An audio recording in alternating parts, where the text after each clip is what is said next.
good afternoon to our grade 8 learners. Welcome to Aral TarlakHenyo here on RTV Tarlac Channel 26, simulcast over DZTC 828, Radyo Pilipino Tarlac. We are also streaming live via DEPED Tarlac Province Facebook page, Signal RTV Tarlac Channel 26 Facebook Live, and on Converge TV Channel 100. To our listeners out there, I hope you're having a dose of your favorite distressors and happy pills. This is teacher Ronilyn L. De La Cruz from Sapang National High School, your teacher broadcaster in English 8. Broadcasting live here at Moncada, Tarlac. Happy to be with you today. Come and let us explore together English and Afro-Asian literature. As we begin our lesson, make sure that you are all sitting comfortably and far from noise, so you can hear and watch me loud and clear. Be sure to have all the things you need for our lesson this afternoon: your activity sheets, pen, and paper. As you listen and watch carefully, capture and list down the important notes and ideas as we explore our lesson.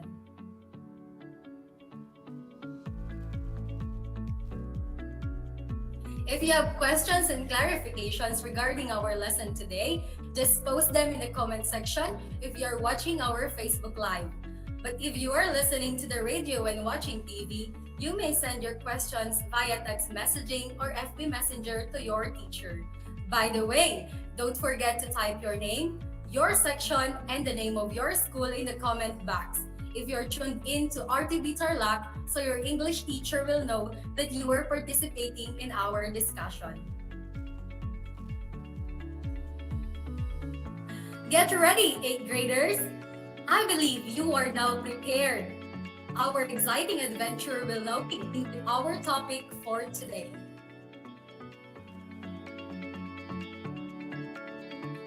Our discussion for today will focus on Quarter 4, Module 5, developing paragraphs that illustrate each text type, focusing on explanatory text. At the end of this 25-minute learning process, you are expected to, first, identify the features of an explanatory text. Next, distinguish explanatory text to narrative text and its features. Number 3, write an explanatory text using the features presented. Before we begin, let us first review how well you remember the lesson that you had with Teacher Marisol last Tuesday. Let's answer this activity from your previous lesson. Kindly prepare a pen and paper for your answer, or you can type it in the comment box. Let me read the instruction for you. Identify whether the statement about the narrative text is correct. Put a check mark if the statement is correct, and an X if it's not. Write your answers on your answer sheet. Let's begin. Number 1. It is any text, story, or narrative that tells a certain anecdote that is a succession of actions in a limited period. What is your answer? It is a check or an X mark. If you put a check mark, you are absolutely correct. Number 2. It is a non-fiction text that gives facts and information about a topic. Again, it is a non-fiction text that gives information about a topic. What is your answer? Is it a check or an X mark? If your answer is an X mark, that's great! You are correct. Number 3. It is a story that tells a true or fictional story that occurs in a specific place and time. Again, number 3, it is a story that tells a true or fictional story that occurs in a specific place and time.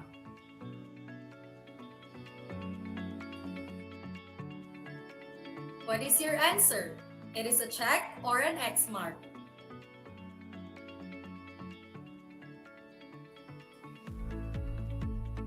If your answer is a check mark, very good. Number 4. This text aims to entertain the reader or present a story. Again, number 4. This text aims to entertain the reader or present a story.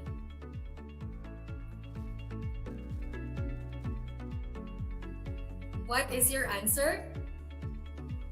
You are right. It is a check because it is a narrative text. You are amazing. And lastly, number 5. It is a text that instructs the audience on completing a specific task. Again, number 5 is a text that instructs the audience on completing a specific task. Your answer is a check mark. You are absolutely correct.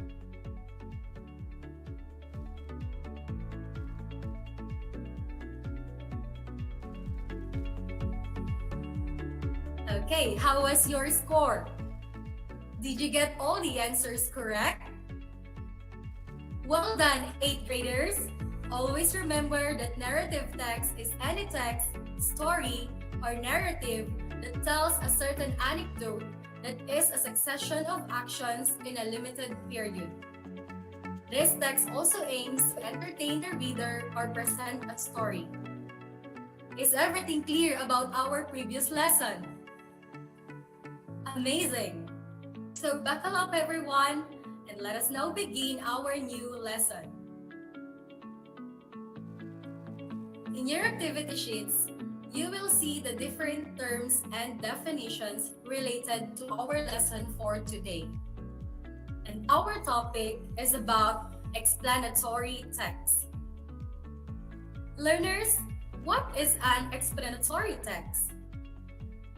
An explanatory text, sometimes called explanation, is a text which tells processes relating to forming of natural, social, scientific, and cultural phenomena. An explanatory text also explains the process of how and why something happens. It is often found in science, geography, and history books. It contains directions or might describe a process in a logical and linear manner. Again, what is an explanation text? You can type it in the chat box. Okay, very good, learners. Explanatory text explains the process of how and why something happens. Okay, very good. Now, let's proceed to the purpose of explanation text. It is to explain what, how, and why a certain thing happens. Again, the purpose of explanation text explain what, how, and why a certain thing happens. At this moment, let us study the generic structure of the explanation text. It has two parts. First is the general statement, and then the other one is the sequence of explanations. Let's have first the general statement. This part states the phenomenon issues which are to be discussed. Also, it begins with an opening statement that introduces the subject. The second structure of explanation text is the sequence of explanation, wherein it states a series of steps that explains the phenomena. Again, the second structure of explanation text is the sequence of explanation, wherein it states a series of steps that explains the phenomena. Okay, let's now proceed to the language features of the explanation text. It uses technical terms, action verbs, and is written in the present tense. Again, the language features of the explanation text uses technical terms, action verbs, and is written in the present tense.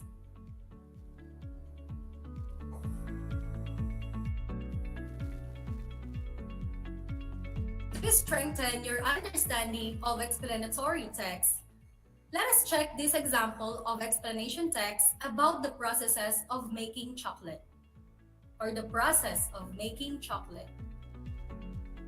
How chocolate is made.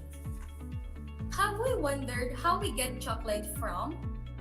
Well, this time we will enter the amazing world of chocolate so we can understand exactly what we are eating. Chocolate starts a tree called cacao tree. This tree grows in equatorial regions, especially in places such as South America, Africa, and Indonesia. The cacao tree produces a fruit about the size of a small pineapple. Inside the fruits are the tree's seeds. They are also known as cocoa beans. Next, the beans are fermented for about a week and dried in the sun. After that, they are shipped to the chocolate maker. The chocolate maker starts processing by roasting the beans to bring out the flavor. Different beans from different places have different qualities and flavors. So they are often sorted and blended to produce a distinctive mix. The next process is winnowing. The roasted beans are winnowed to remove the meat nib of the cacao bean from its shell. Then the nibs are blended. The blended nibs are grounded to make it liquid. The liquid is called chocolate liquor. It tastes bitter. All seeds contain some amount of fat, and cacao beans are no different. However, cacao beans are half fat, so the ground nibs are from the liquid. It is pure bitter chocolate.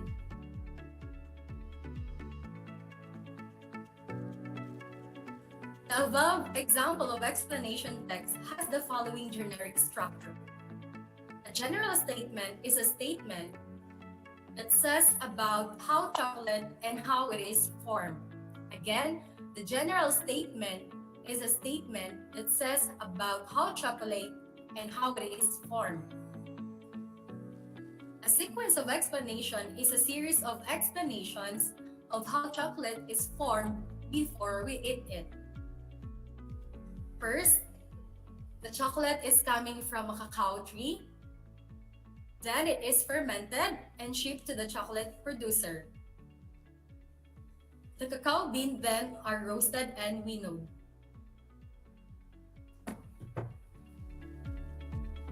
Let us take note of this.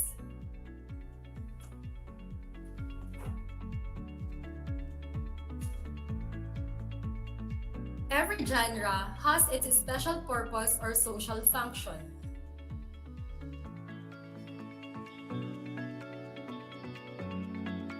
However, if we see the generic structure point, we will get the understanding that both the explanation and procedure text have similar purposes.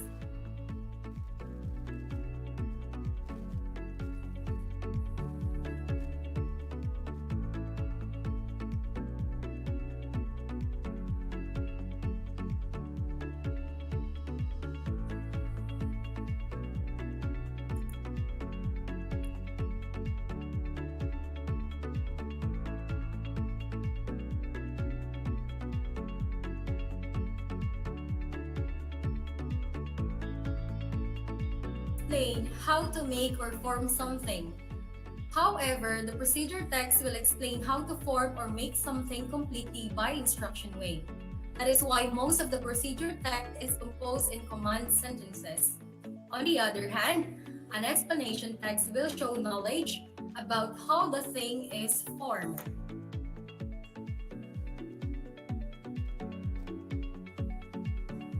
And that's everything about explanatory text and its features. Did you understand?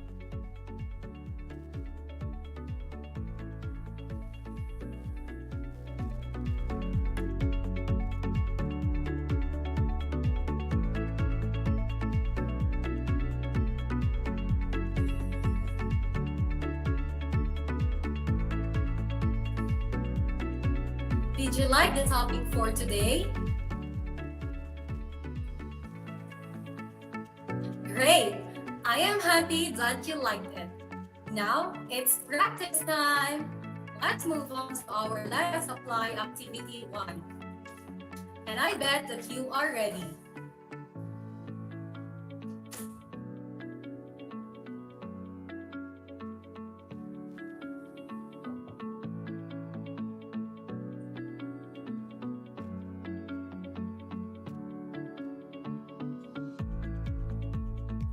For our first activity, it is identifying text types. We are going to read each item carefully and identify whether the provided feature of text is narrative or explanatory. Write NR if the sentence is narrative and EX if explanatory. Write your answers on your answer sheet. You can also type in your answer in the comment section if you are watching our FB Live. I will read each sentence twice and you are given 3 seconds to think of your answer. Are you ready? Okay, let's proceed to item number 1. Aims to entertain the reader or present a story. Again, aims to entertain the reader or present a story. What is your answer?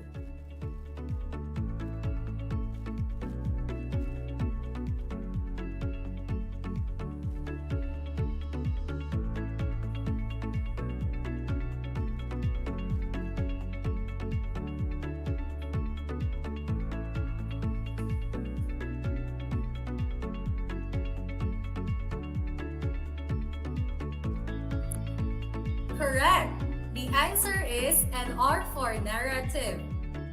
Number 2. A type of non-fiction text that explains a process.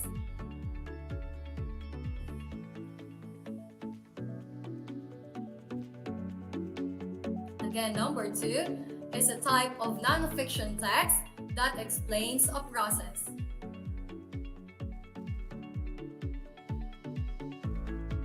Very good. The answer is EX.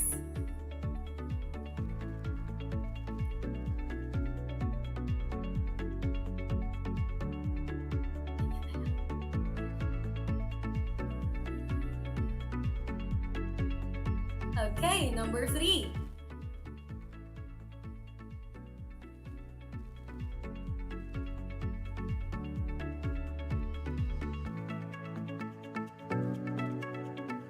It has a structure consisting of general statements and a sequence of explanations. Again, number 3. It has a structure consisting of general statements and a sequence of explanations.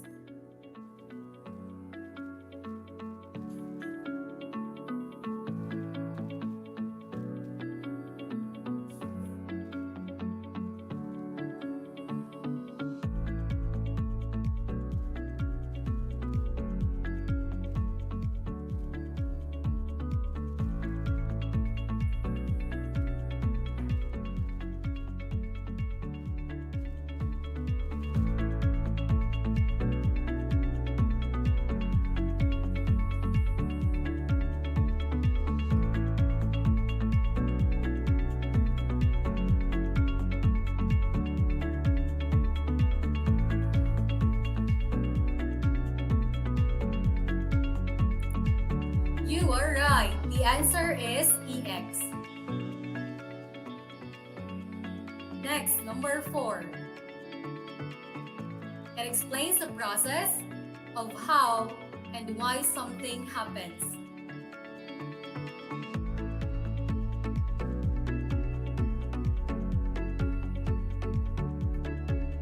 Again, number 4. It explains the process of how and why something happens.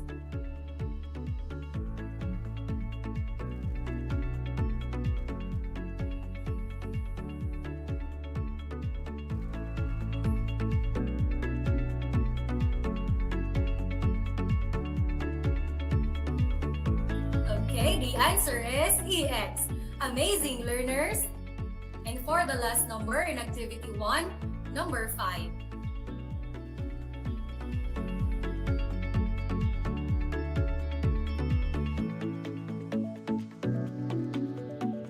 It tells an anecdote, a set of actions and situations spread over a period in a specific place, and which can be real or fictitious. Again, it tells an anecdote, a set of actions and situations spread over a period in a specific place, and which can be real or fictitious. What is your answer to number 5?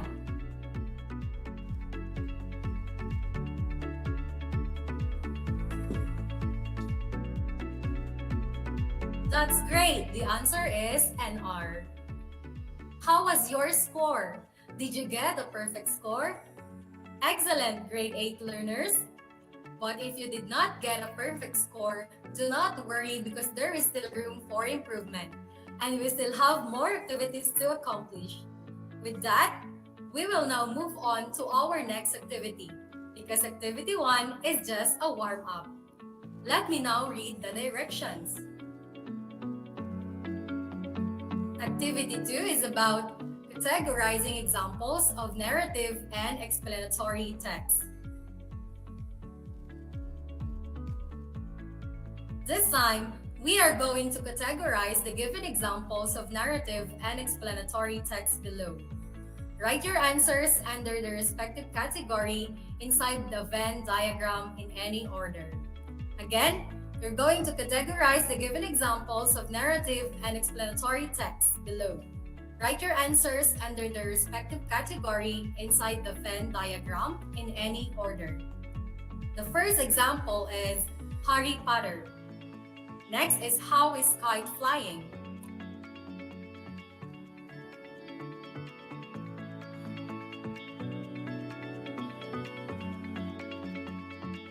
Then we have Snow White and life cycle of a butterfly, then the water cycle.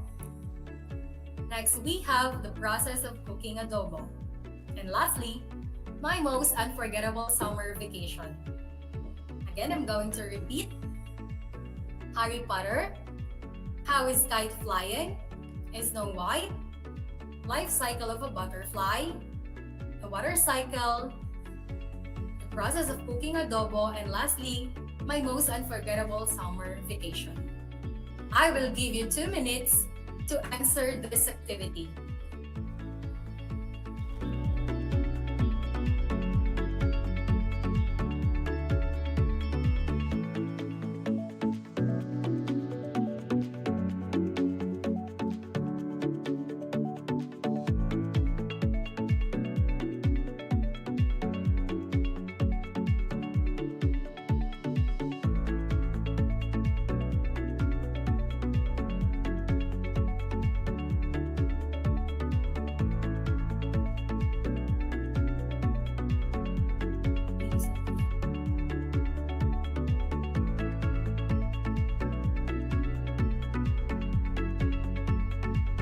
Eighth graders, if you're done, then let's check your answers.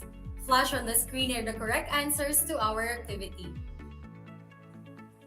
Under narrative text, we have Harry Potter, Snow White, my most unforgettable vacation.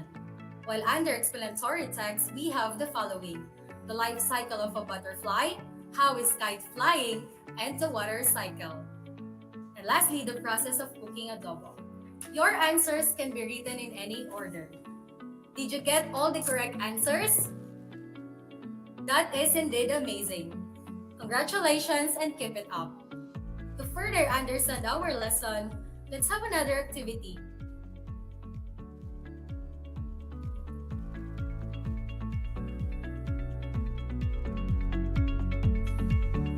To add more spice to our lesson, kindly answer the post-listening activity on your learning activity sheet. You may submit your answer to the last part of your activity sheet to your English teacher. Let me now read the direction on your post-listening viewing activity. You are going to write explanatory text using the features presented. Choose one from the following topics: Take note of the rubric for evaluating your written output. Write your answers on your answer sheet. The topics are how to prevent and spread COVID-19 virus, how to study effectively at home during the pandemic, and number 3, let's list or explain the process of how to cook and prepare your favorite dish. Our lesson in English 8 has just ended. You may now start working on the activities of the learning activity sheet to enhance your skills. Start answering the post-listening activity by simply following the instructions. If you find it hard to do the other activities, you may ask a family member to help you, or you may ask your teacher to explain it more to you. Time flies really fast. 25 minutes of fun learning is just like 25 seconds. To conclude our lesson today, take this quotation from Karen Cassie as your takeaway. One part at a time, one day at a time, we can accomplish any goal we set for ourselves, reminding you that everything takes time. It is never early nor too late. Dear grade 8 learners, if you have questions and clarifications in our lesson, you can send your questions on my messenger or you may ask your English teacher. Once again, don't forget to watch us live on Facebook from 8 a.m. to 5:30 in the afternoon, from Monday to Friday for more radio-based lessons based on Most Essential Learning Competencies. Please also take time to like and share our Facebook page, RTV Tarlac Channel 26. I hope you learned a lot today and enjoyed this platter of great information and meal of knowledge. This is Teacher Ronilyn L. de la Cruz of Sapang National High School, your grade 8 teacher broadcaster. I hope I indeed lit your wit and updated your clever boxes. Stay safe and God bless us everyone. Again, this is Teacher Ronilyn, greeting you a happy day. Until next time, dear students.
Welcome to Aral TarlakHenyo.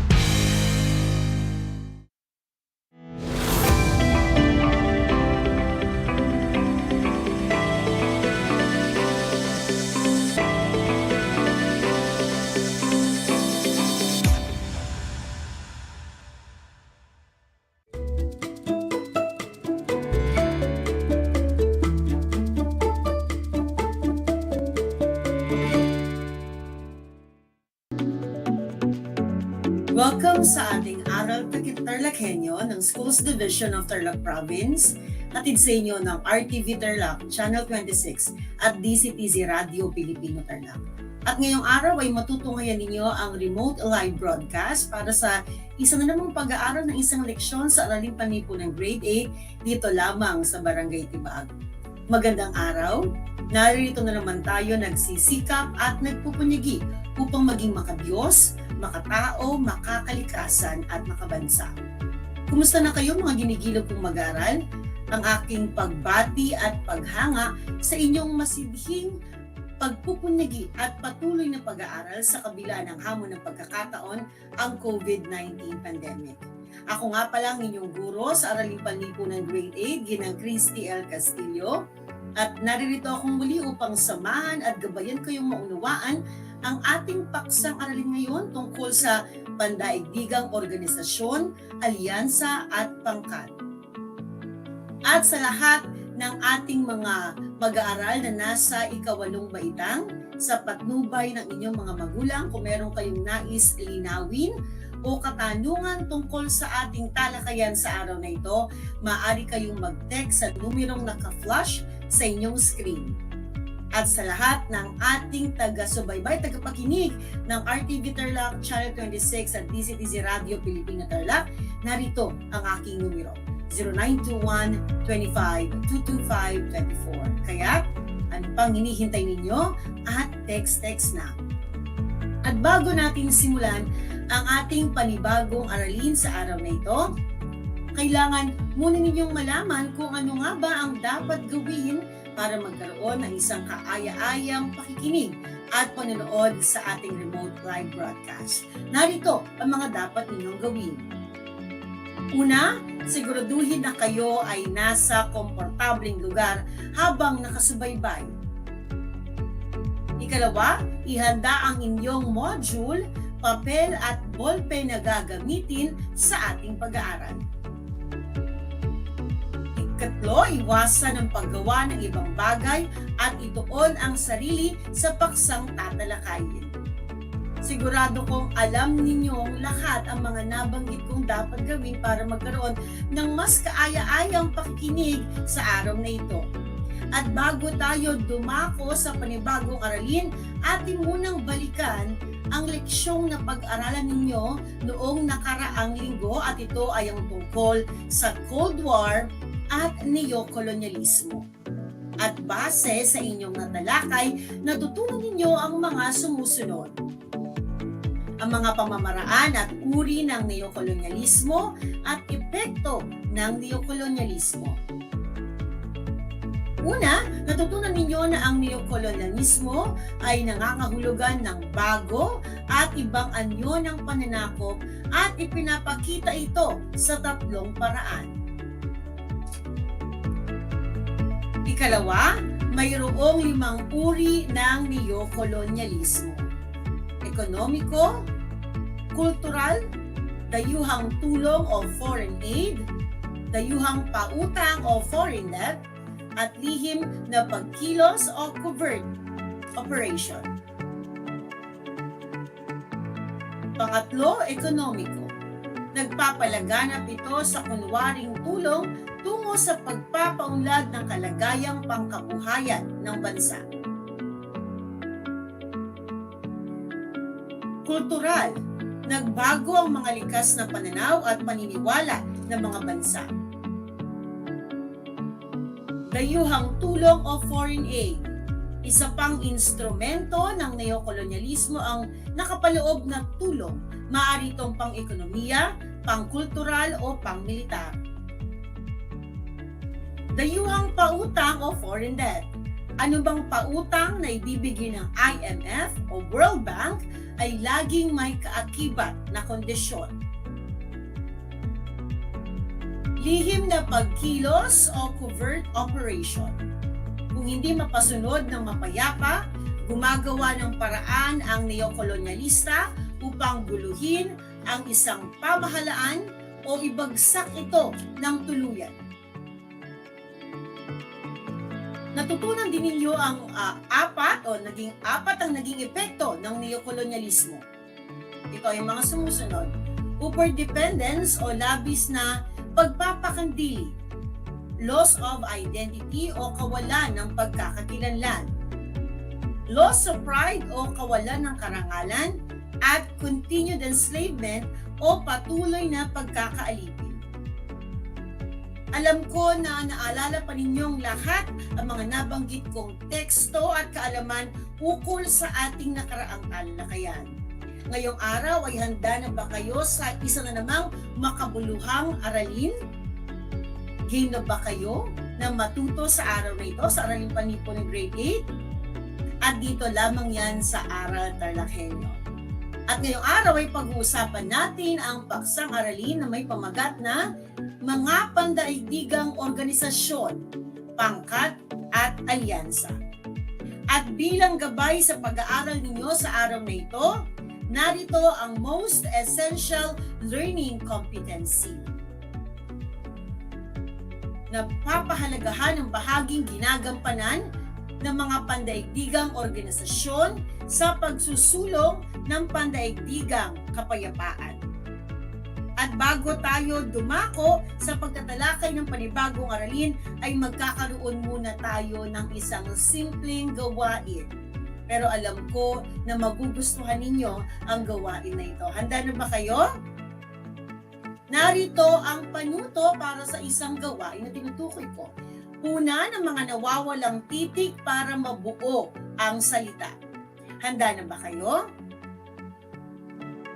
Para sa unang bilang, bibigyan ko kayo ng 3 segundo bawat bilang para sagutin. At ilagay ang inyong sagot sa ating comment box. Ano kaya ang tamang sagot para sa bilang na ito? Ano kaya ang mabubuong salita? Naisip niyo na ba kung ano mga nawawalang letra? At ang tamang sagot ay Islamic. Binabati ko ang nakakuha ng tamang sagot sa ating unang bilang. Tayo na ay magpapatuloy para sa ikalawang bilang. Ano kaya ang tamang sagot?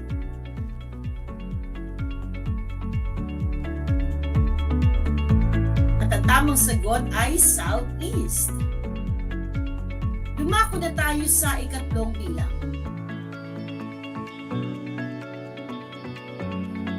Para sa ikatlong bilang, ang tamang sagot ay Pacific. Sa lahat ng mga nakakakuha ng tamang sagot, ako'y natutuwa at binabati ko kayo. Dumako na tayo sa ika-4 na bilang.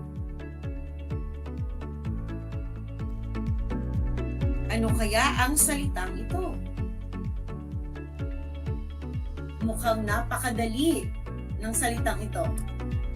At ang tamang sagot ay bank. Ika-5 bilang. Tapos na ang inyong 3 segundo at ang tamang sagot ay European. Para sa ika-6 na bilang.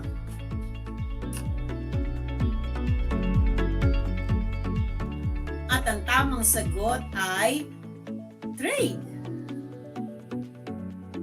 Susunod. So ayan ang mga nabuo ninyong mga salita. Islamic, Southeast, Pacific, Bank, European, at Trade. Ang tanong, ano nga bang kinalaman ng mga nabanggit kong salita sa talakayan natin sa araw na ito? Ang mga nabanggit na salita ay makikita sa pangalan ng mga iba't ibang pandaigdigang organisasyon. Unahin natin pag-usapan ang mga tanyag na pandaigdigang organisasyon. Nang matapos ang ikalawang digmaang pandaigdig, dumanas ng kahirapan ang mga bansa na nasalanta ng digmaan. Karamihan sa mga pandaigdigang alyansa ay nabuo matapos ang ikalawang digmaang pandaigdig na pinangunahan ng Organisasyong United Nations. At hindi kaila na walang sino man o alinmang bansa na uunlad kung nag-iisa lamang. Naniniwala ba kayo sa kasabihang ito? Dahil kinakailangan niyang makipag-ugnayan sa ibang bansa upang makamit niya ang wala o kakulangan niya. Gabay ng ganitong pangangailangan ng isang uri ng pagtutulungan ang maitatag upang matugunan ang pangangailangan ng bawat isa. Iba't ibang samahang pangrehiyon ang sumibol at patuloy pa rin sa pagtutulungan sa kasalukuyang panahon. At sa mabilis na takbo ng pamumuhay, iba't ibang suliranin at issue ang nakakaharap ng mga bansa.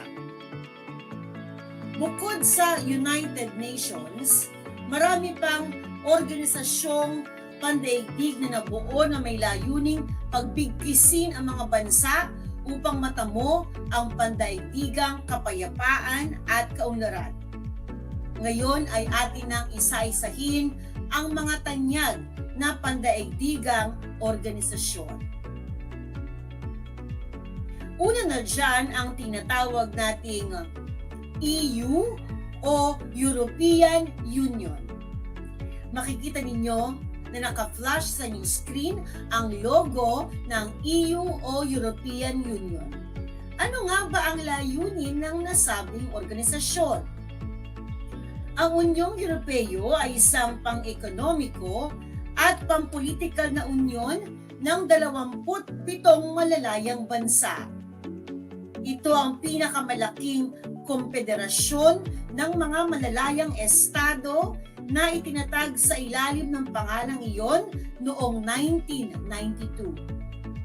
Ang mga aktibidad ng Unyong Europeo ay sumasakop sa patakarang ekonomiya sa ugnayang panlabas, tanggulan, pagsasaka, at kalakalan. Inulit ko, ang nabanggit ko ay ang layunin ng EU o European Union. At isa rin sa mga tanyag na pandaigdigang organisasyon ay ang OAS or ang Organization of American States. Ano nga ba ang layunin ng samahang ito? Ang Samahan ng mga Estadong Amerikano ay isang pandaigdigang samahang nakabase sa Washington, D.C., Estados Unidos. Mayroon itong 35 kasaping nagsasariling estado ng Amerika. Layon nitong makamit ang kapayapaan at hustisya. Itaguyod ang pagkakaisa ng mga estadong kasapi, patatagin ang kanilang pagtutulungan, pangalagaan ang kanilang otonomiya at ang kanilang kalayaan. Yan ay ang OAS o Organization of American States. Susunod ay ang OIC at ang ibig sabihin nito ay Organization of Islamic Cooperation. At bakit nga ba nabuo ang OIC? Ang OIC ay isang international na organisasyon ng 75 estado o 77 estado. Ito ay samahan ng mga bansang Muslim na naglalayong siguruhin at protektahan ang interes mula sa pamamagitan ng pagsulong ng kapayapaang pandaigdig at pagkakaunawaan. Ulit ko, yan ay ang layunin ng OIC or Organization of Islamic Cooperation. Susunod naman na makikita nyo na logo na naka-flash on yung screen ay ang ASEAN o tinatawag na Association of Southeast Asian Nations. At makikita ninyo na kabilang sa organisasyong ito ang ating bansa, ang bansang Pilipinas.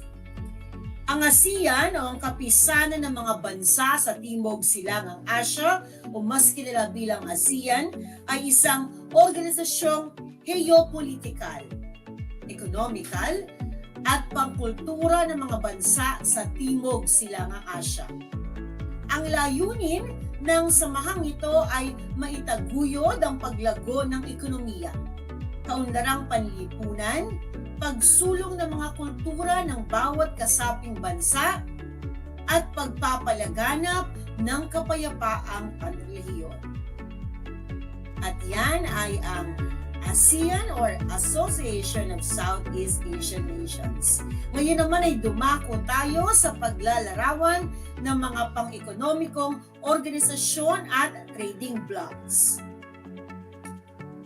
Nariyan ang tinatawag nating World Bank. Ang World Bank ay isang pandaigdigang bangko na nagbibigay ng tulong pananalapi at teknikal sa mga bansang umuunlad para sa mga programang pangkaunlaran tulad ng tulay, kalsada, paaralan, at iba pa na may layunin ng pagpapababa ng antas ng kahirapan. Yan ay ang World Bank. Nandyan din ang IMF or International Monetary Fund. Ito ay isang organisasyong international na pinagkakatiwalaang mamahala sa pandaigdigang sistema sa pananalapi sa pamamagitan ng pagmasid sa mga bansa o sa pagmasid sa halaga ng palitan at balanse ng mga kabayaran. Gayon din ang pag-alok ng technical at pinansyal na tulong kapag hihingi ang isang bansa. Yan ay ang IMF o ang International Monetary Fund. At ang pinakahuli ay ang WTO or World Trade Organization. Ito ay isang organisasyong pandaigdig na itinatag upang pamahalaan at magbigay ng kalayaan sa kalakalang pang-internasyonal. Ang WTO ay nabuo noong ika-1 ng Enero 1995, kahalili ng pangkahalatang kasunduan sa mga taripa at kalakalan o tinatawag nating GATT. Inuulit ko, yan ay ang mga tanyag na pandaigdigang organisasyon at ang mga ekonomikong organisasyon at tinatawag nating trading blocks. Sa aking tekstong aking ipinaliwanag, natutunan ninyo ang mga sumusunod. Ang mga tanyag na pandaigdigang organisasyon at mga pang-ekonomikong organisasyon at trading blocks. At bago tayo dumako sa pagsasagot ng inyong gawain para sa araw na ito, isa-isahin nating muli ang lahat ng mga mahalagang impormasyon tungkol sa mga nabanggit kong mga paksang aralin. Ito na ang mga dapat tandaan tungkol sa ating talakayan sa araw na ito. Una, ang mga aktibidad ng European Union ay sumasakop sa patakarang publiko, patakarang ekonomiya sa ugnayang panlabas, tanggulan, pagsasaka, at kalakalan. Pangalawa, layunin ng Organization of American States or OAS ang makamit ang kapayapaan at hustisya, itaguyod ang pagkakaisa ng mga estadong kasapi, patatagin ang kanilang pagtutulungan, pangalagaan ang kanilang autonomiya, ang kanilang teritoryo, at ang kanilang kalayaan. Ikatlo, ang Organization of Islamic Cooperation or OIC ay samahan ng mga bansang Muslim na naglalayong siguruhin at protektahan ang interes mula sa pamamagitan ng pagsusulong ng kapayapaang pandaigdig at pagkakaunawaan. Pang-apat, layunin ng Association of Southeast Asian Nations o ASEAN ang maitaguyod ang paglago ng ekonomiya, kaunlarang panlipunan, pagsulong ng mga kultura ng bawat kasapi at pagpapalaganap ng kapayapaang panrehiyon. Ikalima na dapat ninyong tandaan, maliban sa mga tanyag na pandaigdigang organisasyon, mayroong tinatawag na mga pang-ekonomikong organisasyon at trading blocks. Ika-anim, ito ay binubuo ng World Bank, International Monetary Fund, at World Trade Organization. Ikapito, may mahalagang papel ang ginampanan o may mahalagang papel na ginampanan ang mga pandaigdigang organisasyon hakbang tungo sa kapayapaan at kaunlaran ng mga bansang kasapi nito. Tandaan ninyong lahat ang aking mga nabanggit tungkol sa pagtatalakay ng unang bahagi ng ating paksang aralin tungkol sa mga pandaigdigang organisasyon, pangkat at alyansa. At ngayon ay handang inyong kwaderno at ballpen para sa inyong gawain. Isulat ang inyong pangalan, antas at pangkat at petsa ngayong araw. Magsisimula na tayo. Kailangan nyo lamang isa-isahin ang mga sagot sa aking katanungan. Handa na ba kayo? Mukhang handa na kayo. Kung gayon ay pakinggan ninyong mabuti ang mga tanong na aking babasahin at isulat ang inyong mga sagot sa inyong sagutang papel. At para sa ating gawain, narito ang panuto. Inuulit ko, ihanda ang inyong kwaderno at ballpen para sa inyong gawain. Isulat ang inyong pangalan, antas at pangkat at petsa ngayong araw. Kung hawak din ninyo ang inyong mga learning activity sheets, sana ay nasusundan ninyo ang aking panuto. Basahing mabuti ang bawat pahayag. Isulat kung anong pandaigdigang organisasyon ang tinutukoy sa bawat bilang. Para sa unang bilang, ito ay isang pang-ekonomiko at pampolitikal na unyon ng 27 malalayang bansa. At kayo'y bibigyan ko ng 3 segundo para sagutin ang bawat bilang.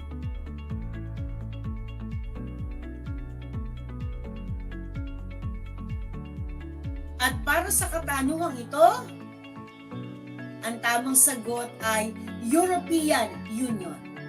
Sa mga nakakuha ng tamang sagot, kayo ay binabati ko. Sa ating mga taga-subaybay, maaari niyong isulat or i-type ang inyong mga sagot sa ating comment box o sa ating comment section. Para sa ikalawang bilang, ito ay samahang nakabase sa Washington, D.C., Estados Unidos at mayroong 35 kasaping nagsasariling estado ng Amerika. Ano kaya ang tamang sagot?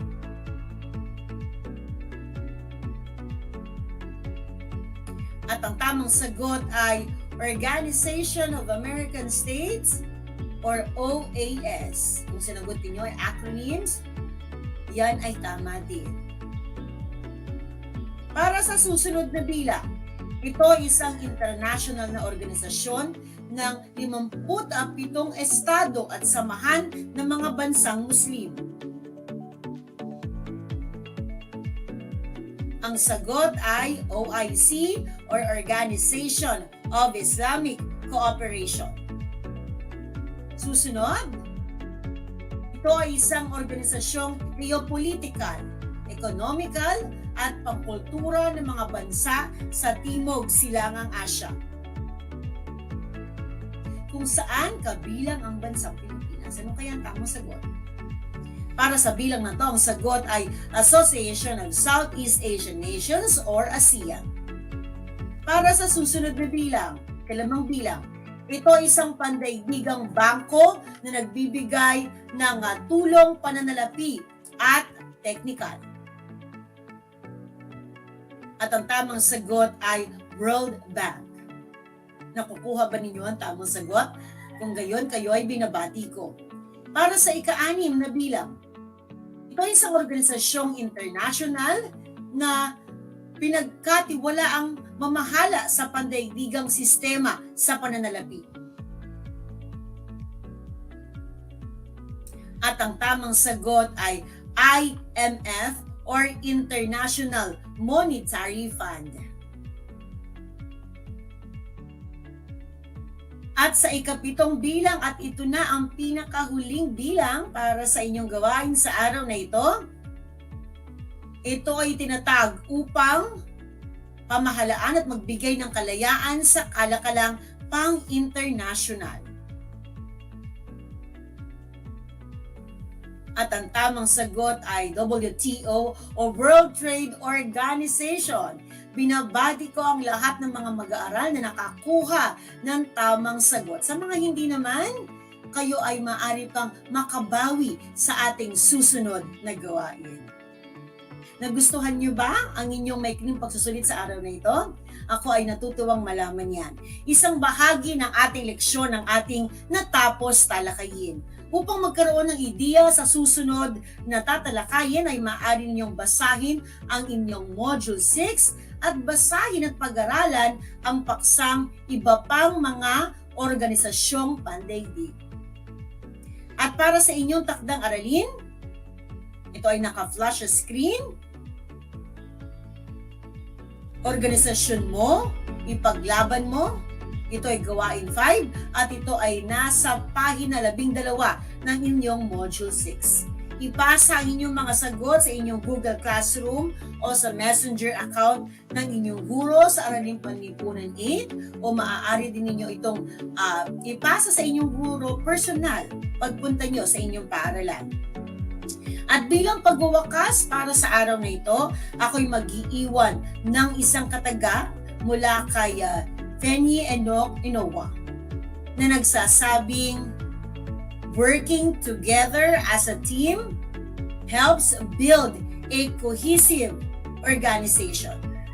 Na nangangahulugang ang pagtutulungan at pagkakaisa ay mahalaga para sa pagkakamit ng pandaigdigang kaunlaran. At para sa napapanahong suliranin ng ating bansa ngayong pandemic, kailangan natin na magtulungan para sa ikauunlad ng ating bansa. Sana ay huwag ninyong kalimutan ang lahat ng mga mahalagang leksyon na natutunan ninyo sa araw na ito at sikapin itong ibahagi ito sa iba. Inaasahan ko na marami kayong natutunan sa araw na ito.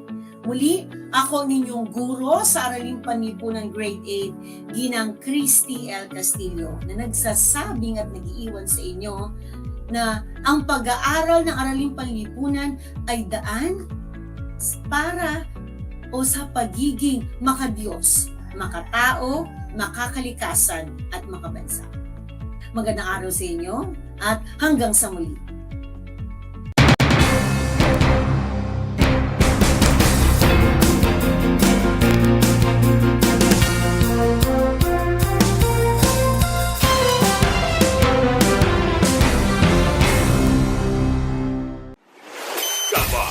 Radyo Pilipino.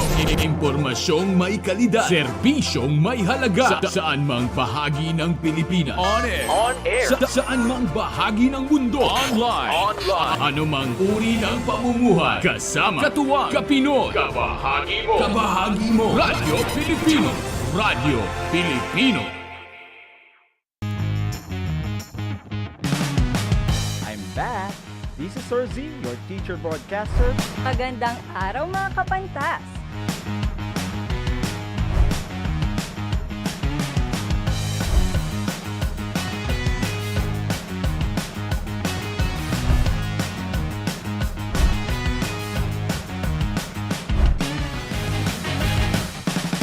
Welcome to Aral TarlakHenyo.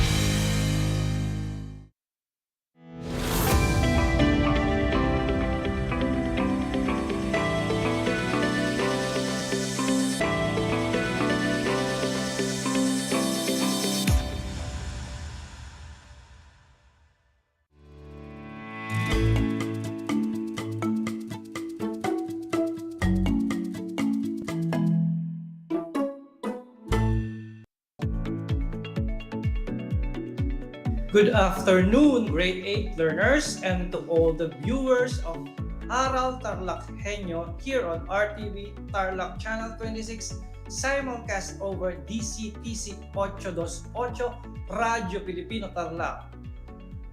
We are also seen live on Converge Cable Channel 100. I am Clarence M. Ibe, your teacher broadcaster in TLE 8, broadcasting live here at Kapas Tarlac. Welcome to another episode in TLE 8 Prep Production. I am so happy that you are with us this afternoon as we groove and jive with our new journey today. This is for sure will be beneficial for you and enjoyable as well. My dear learners, make sure that you are in a cozy place so you'll be comfortable as we learn something new today. And make sure that your self-learning module, pen and paper are all with you. To begin with, let us make a recap of our previous lesson. Can you still recall it? If you do, very good. We've talked about the farm tools in crop production. We will see if you can name each farm tools that I will show and describe. You may write your answers in your notebook. Viewers of our FB Live, you can comment them down in the comment section. What is this farm tool that is used for breaking hard topsoil and pulverized soil? Repeat, what is this farm tool that is used for breaking hard topsoil and pulverizing soil? If your answer is grab hoe, very good. Another, it is used for cutting tall grasses and weeds and chopping branches of trees. Again, it is used for cutting tall grasses and weeds and chopping branches of trees. If you answer bolo, you are correct. Next, it is used for cleaning the ground and leveling the soil. Again, it is used for cleaning the ground and leveling the soil. What do you think it is? Yes, it is a rake. Very good. What about this farm tool that is used for loosening the soil around the growing plants? Let me repeat that. What is the farm tool that is used for loosening the soil around the growing plants? If you answer hand trowel, it's correct. Very good. Next, what is this farm tool that is used for cleaning the ground and leveling the soil? Again, the farm tool that is used for cleaning the ground and leveling the soil. If you answer shovel, good job, you are correct. Thank you, learners, for paying attention. You are all impressive. I am sure by now you are all ready for our new lesson for today. But first, let us have a game that would energize our mind. Would that be okay? Great! This is the game, my dear learners. I am sure you are familiar with this game. It is called word game. Here is the mechanic. I'll be showing a set of pictures and below them are scrambled letters. Learners, you must work out what the word is from the given pictures and scrambled letters. You may write your answers in your notebook. Viewers of our FB Live, you can comment them down in the comment section. Ready? Here are the sets of pictures. The jumbled letters are E, C, U, L, P, A, G, I, R, U, R. Again, the letters are E, C, U, L, P, A, G, I, R, U, R. Do you recognize them? Let's reveal the answer. Yes, you are correct. It is agriculture. Agriculture. Next, here are the set of pictures. The jumbled letters are R, M, F, A. Again, the letters are R, M, F, A. What do you think it is? Let's reveal the answer. Very good. It is a farm. Farm. Another. Here are the set of pictures. The jumbled letters are M-I, L-P, L-M, E-T, S-N. Again, the letters are M-I, L-P, LM, EP, SN. What do you think, class? Let's reveal the answer. It is an implements. Implements. Good job. Okay, here are the last set of pictures. The jumbled letters are QE, UP, MI, TN. Again, the letters are QE, UP, MI, TEN. What do you think it is? Let's reveal if you answer equipment. Equipment? You did great. It is correct. The words that you have formed, farm implements and farm equipment, are what we'll tackle today. But before that, let me give you the objectives of our today's lesson. At the end of the discussion, I want you to be able to, first, define farm implements and farm equipment. Second, identify the types of farm implements and equipment. And number 3, appreciate the significant uses of farm implements and farm equipment.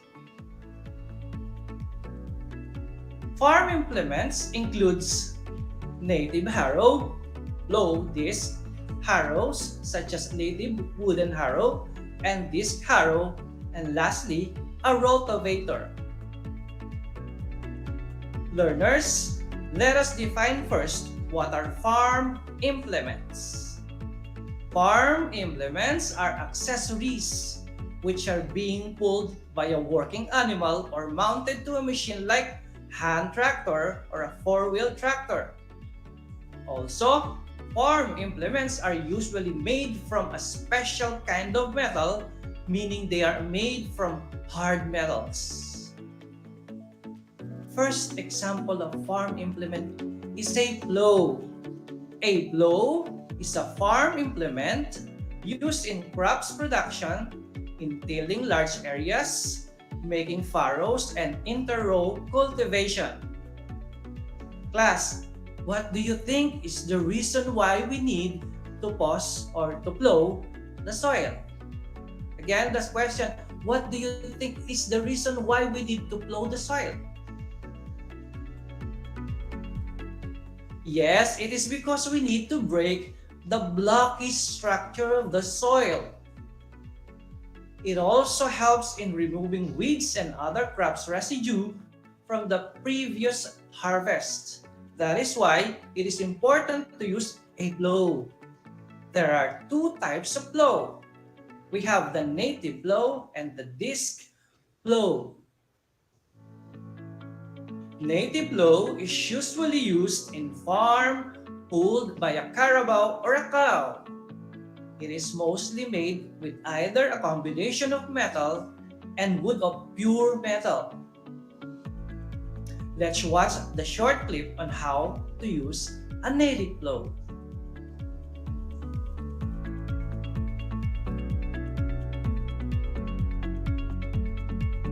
Another type is the disc plow. It is pulled by a hand tractor or a wheel or four-wheel tractor. It is used for soil breaking, soil raising, soil turning, and soil mixing. It is also used for opening new fields and to process stony areas. Let us watch the short clip on how to use a disc plow.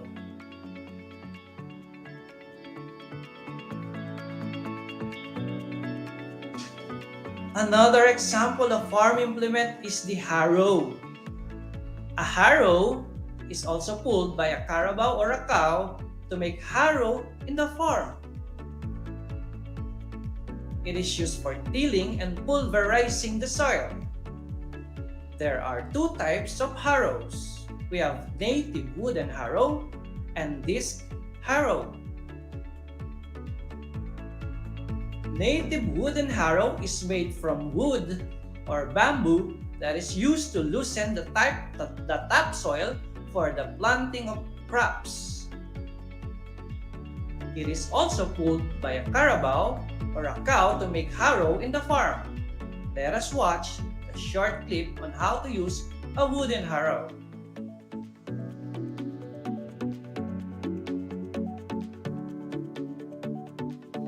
Next type, the disc harrow. It has a deep digging harrow whose cutting edges are a row of concave metal discs. It is pulled by a tractor in making furrows and inter-row cultivation. Let us watch the short clip on how to use a disc harrow.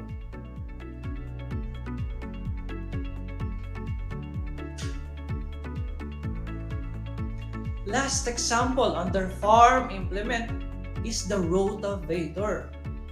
It is an implement attached to a tractor that is used in tilling and pulverizing hard soil. It uses a series of blades to plow the land by cutting, pulverizing, mixing, and leveling the soil. Let us watch the short clip on how to use a rotavator.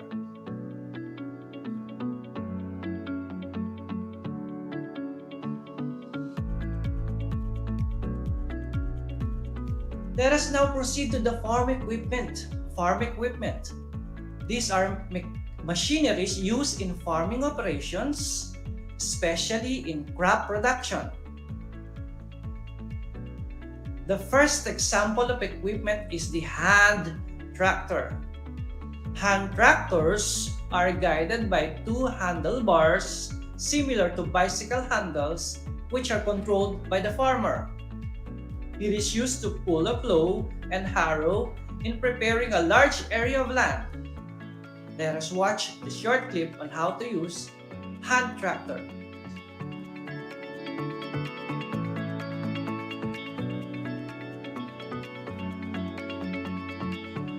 Next example is the four-wheel tractor. A four-wheel tractor, a self-propelled vehicle designed to carry, pull, or propel agricultural machineries and implements. It is used to pull disc plow and disc harrow in preparing a much bigger area of land. Let us watch the short clip on how to use four-wheel tractor.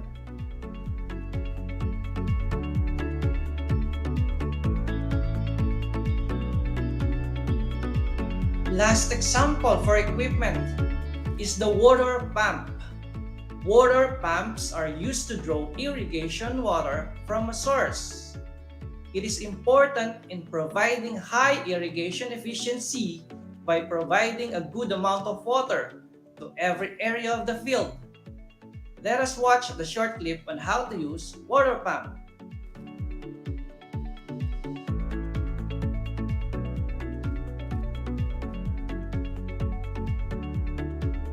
Hope you understand our lesson, dear learners. Now, try to look at these pictures in the slide. Let us simply differentiate the two.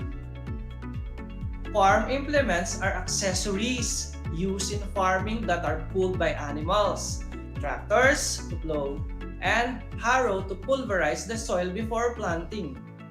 While farm equipment are mechanical in nature, used in pulling plows, harrows, rotavators, and in transporting farm inputs and products. Have you now learned the difference of farm implements to farm equipment? If you answered yes, then that's great.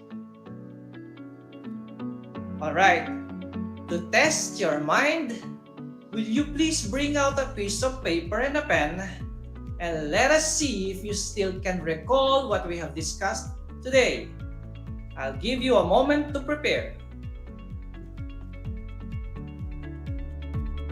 Identify the farm implements and farm equipment that I will define and choose the correct answer from the choices that I will be giving you.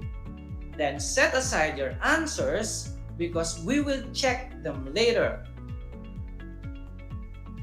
Ready? Let us start. The first question. A farm implement that is pulled by an animal or machine in making furrows and interrow cultivation. Choices are A. Plow, B. Harrow, C. Rotavator, D. Disc harrow. Let me repeat the question. A farm implement that is pulled by an animal or machine in making furrows and interrow cultivation. The choices are A. Plow, B. Harrow, C. Rotavator, and D. Disc harrow. Number 2. A farm implement, wooden or metal, pulled by an animal used in tilling and pulverizing soil. Choices are A. Plow, B. Harrow, C. Rotavator, D. Disc plow. Again, the question number 2 is a farm implement, wooden or metal, pulled by an animal used in tilling and pulverizing soil. Choices A. Plow, B. Harrow, C. Rotavator, and D. Disc plow. Number 3. Another farm implement that is pulled and attached to a tractor only, used to till and pulverize the soil. Choices are A. Plow, B. Harrow, C. Rotavator, and D. Disc harrow. Again, number 3, another farm implement that is pulled and attached to a tractor only, used to till and pulverize the soil. Choices are A. Plow, B. Harrow, C. Disc harrow, and D. Rotavator.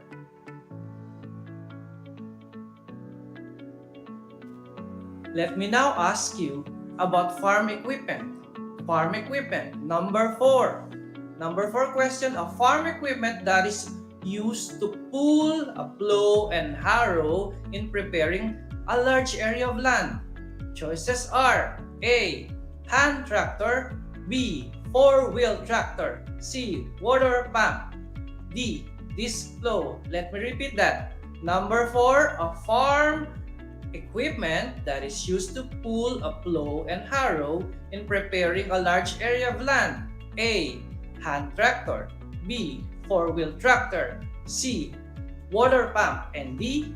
Disc plow.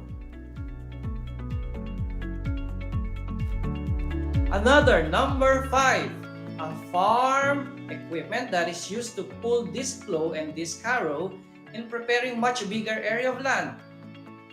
Choices are A. Hand tractor, B. Four-wheel tractor, C. Water pump, and D. Harrow. Let me repeat the question number 5.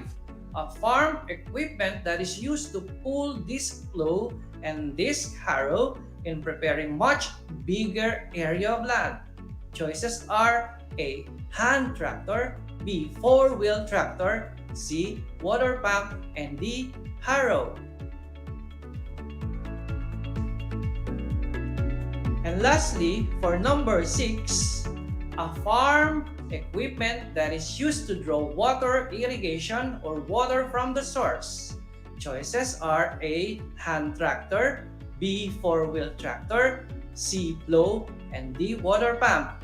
Again, the question number 6 is a farm equipment that is used to draw water, irrigation, or water from the source. Choices A. Hand tractor, B. Four-wheel tractor, C. Plow, and D. Water pump.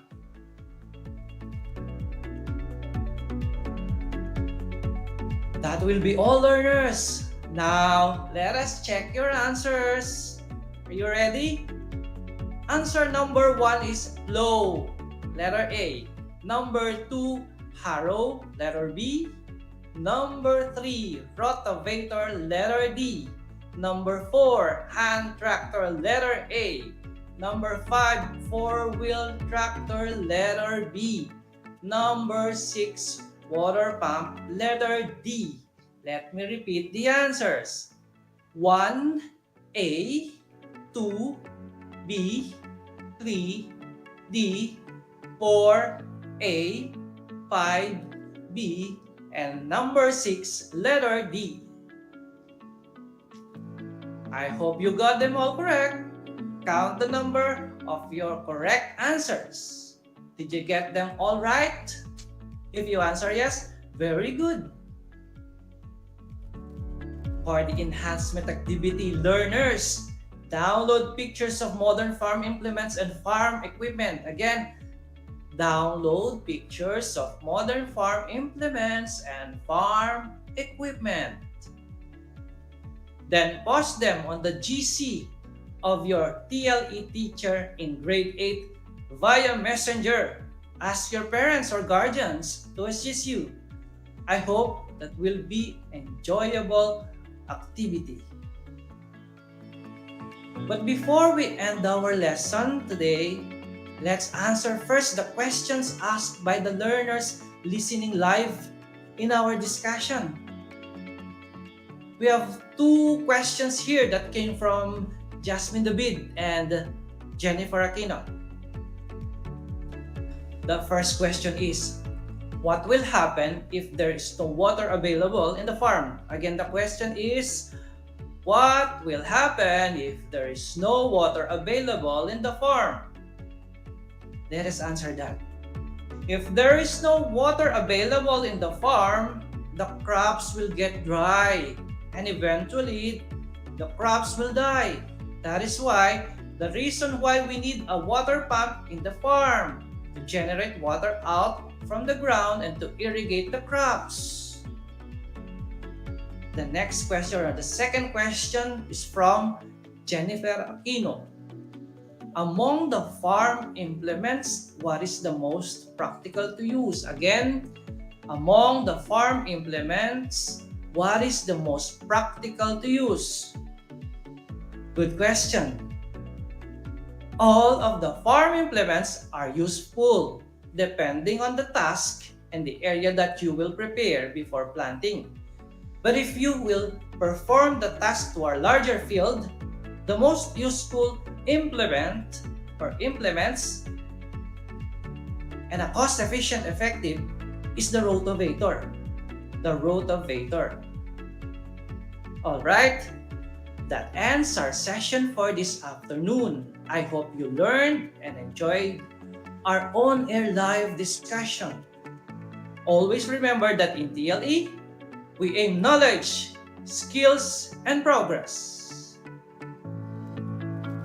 This is Project Shine Aral TarlakHenyo is brought to you by the Department of Education, Division of Tarlac Province, in cooperation with DZTC 828 AM station, is sponsored by our Congressman, the late Charlie Cojuangco, 1st District Representative of Tarlac.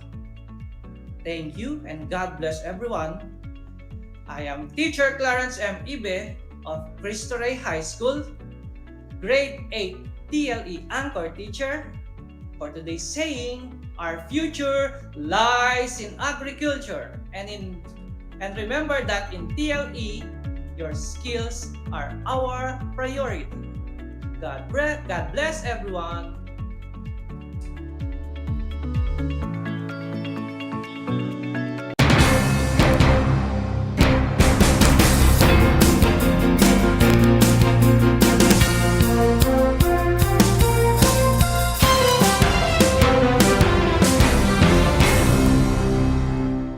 Bahagi mo. Radyo Pilipino.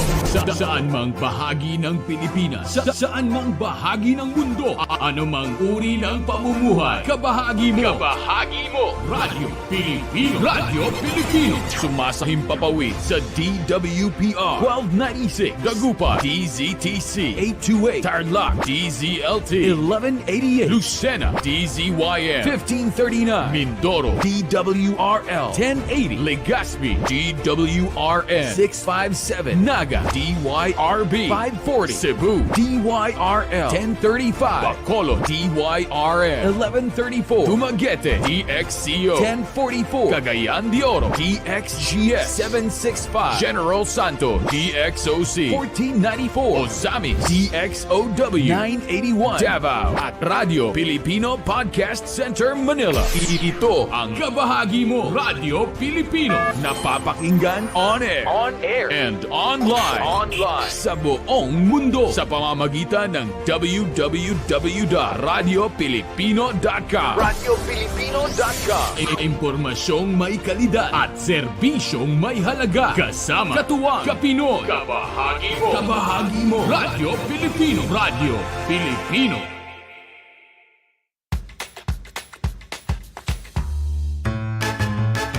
Alam niyo ba na ang salitang yoyo at ang makabagong bersyon nito ay naimbento ng isang Pilipinong nagngangalang Pedro Flores? Taong 1920s nang dinala ni Flores ang laruang ito sa Estados Unidos. Sinimulan niya ang paggawa nito sa kanyang maliit na pabrika sa California at ipinakita sa mga tao ang iba't ibang tricks ng paggamit nito. Alam mo na, yan ang yoyo! One FM. This is your one. My only one. One lang yan. One FM.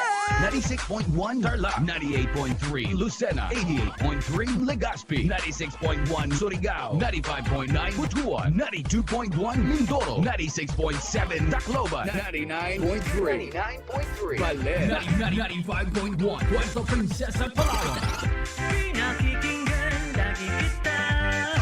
This is your one. Your only one. Your only one. One FM. Your only one FM.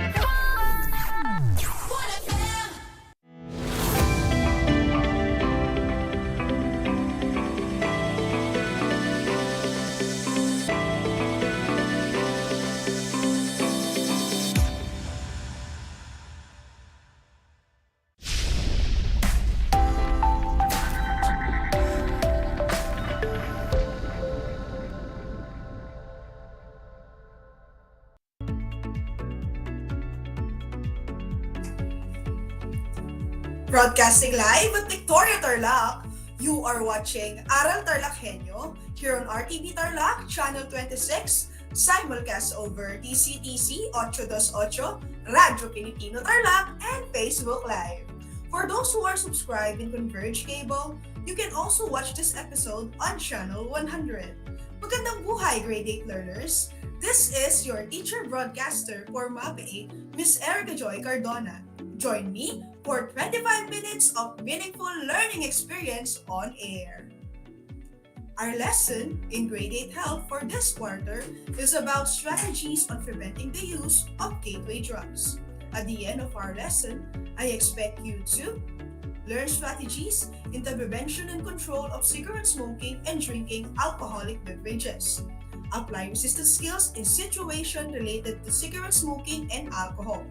Follow policies and laws in the family, school, and community related to cigarette smoking and alcohol. And lastly, suggest healthy alternatives to cigarette and alcohol to promote healthy lifestyle. This topic is relevant today in our lives because it is one of the major causes about the declining of our healthy lifestyle, so I hope you will listen carefully. Before we begin our session, I have some study tips for you. First, find a comfortable place that is far from noise and pay attention about our lesson for today. Next, bring with you your pen, extra paper, and learning activity sheet for Health Day 3. If you have any questions or clarification, feel free to send us your message to the comment section in our Facebook page, or you may ask your MAPE teacher. I guess you are all set for this fun-filled, informative lesson about strategies on preventing the use of gateway drugs.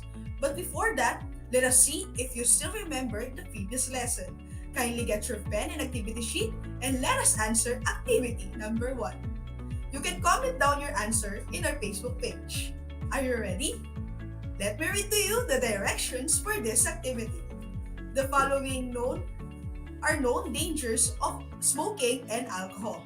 Supply the missing letters on each item to decipher the word. A hint is provided on each word. For the first item, this is a disease that causes inflammation of the airways from the trachea into the lungs. What is your answer? Very good. Bronchitis. Item number 2. Group of diseases which makes body cell grow uncontrollably. What do you think is the correct answer? The correct answer is cancer. Good job. Item number 3. A condition in which the liver is stored with fat from alcohol. What do you think is the correct answer? The correct answer is fatty liver. Very good. Item number 4. The liver is scarred due to heavy alcohol consumption. What is your answer?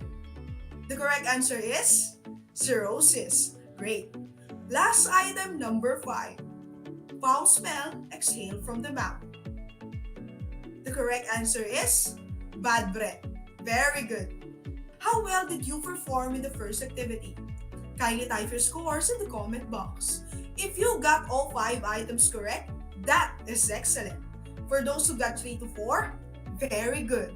For those who got lower than 3, don't be sad. You may always go back and watch the previous episode for reference. Now, to start our lesson for today, let's have some energizing activity called fact or myth. The directions are simple. You will just identify which is the fact or myth from the following statements. Are you ready? Item number 1. Fact or myth? Alcohol gives extra energy. What is your answer? Very good. It is a myth. Alcohol has a very little nutritional value. In addition to that, it only provides empty calories. Item number 2. Fact or myth? Secondhand smoke is more dangerous than mainstream smoke. What is your answer? Alright, it is a fact.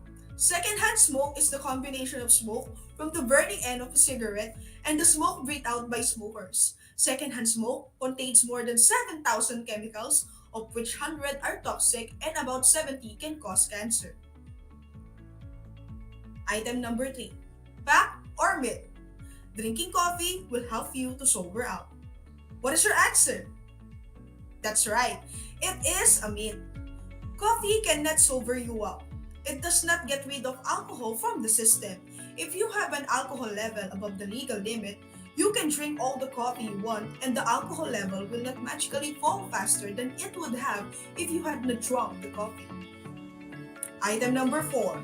Quitting smoking can produce positive results for smokers. What is your answer? Correct. That is a fact. Studies show that quitting smoking lowers your risk of other cancers over time as well, including cancers of the stomach, pancreas, liver, cervix, and colon and rectum, as well as acute myeloid leukemia or AML. Quitting also lowers your risk of diabetes, helps your blood vessels work better, and helps your heart and lungs. Last item number 5. Fact or myth? Alcohol is not a drug. What is your answer? Very good. It is a myth. Alcohol is a depressant. That means any amount you drink can make you more likely to get the blues.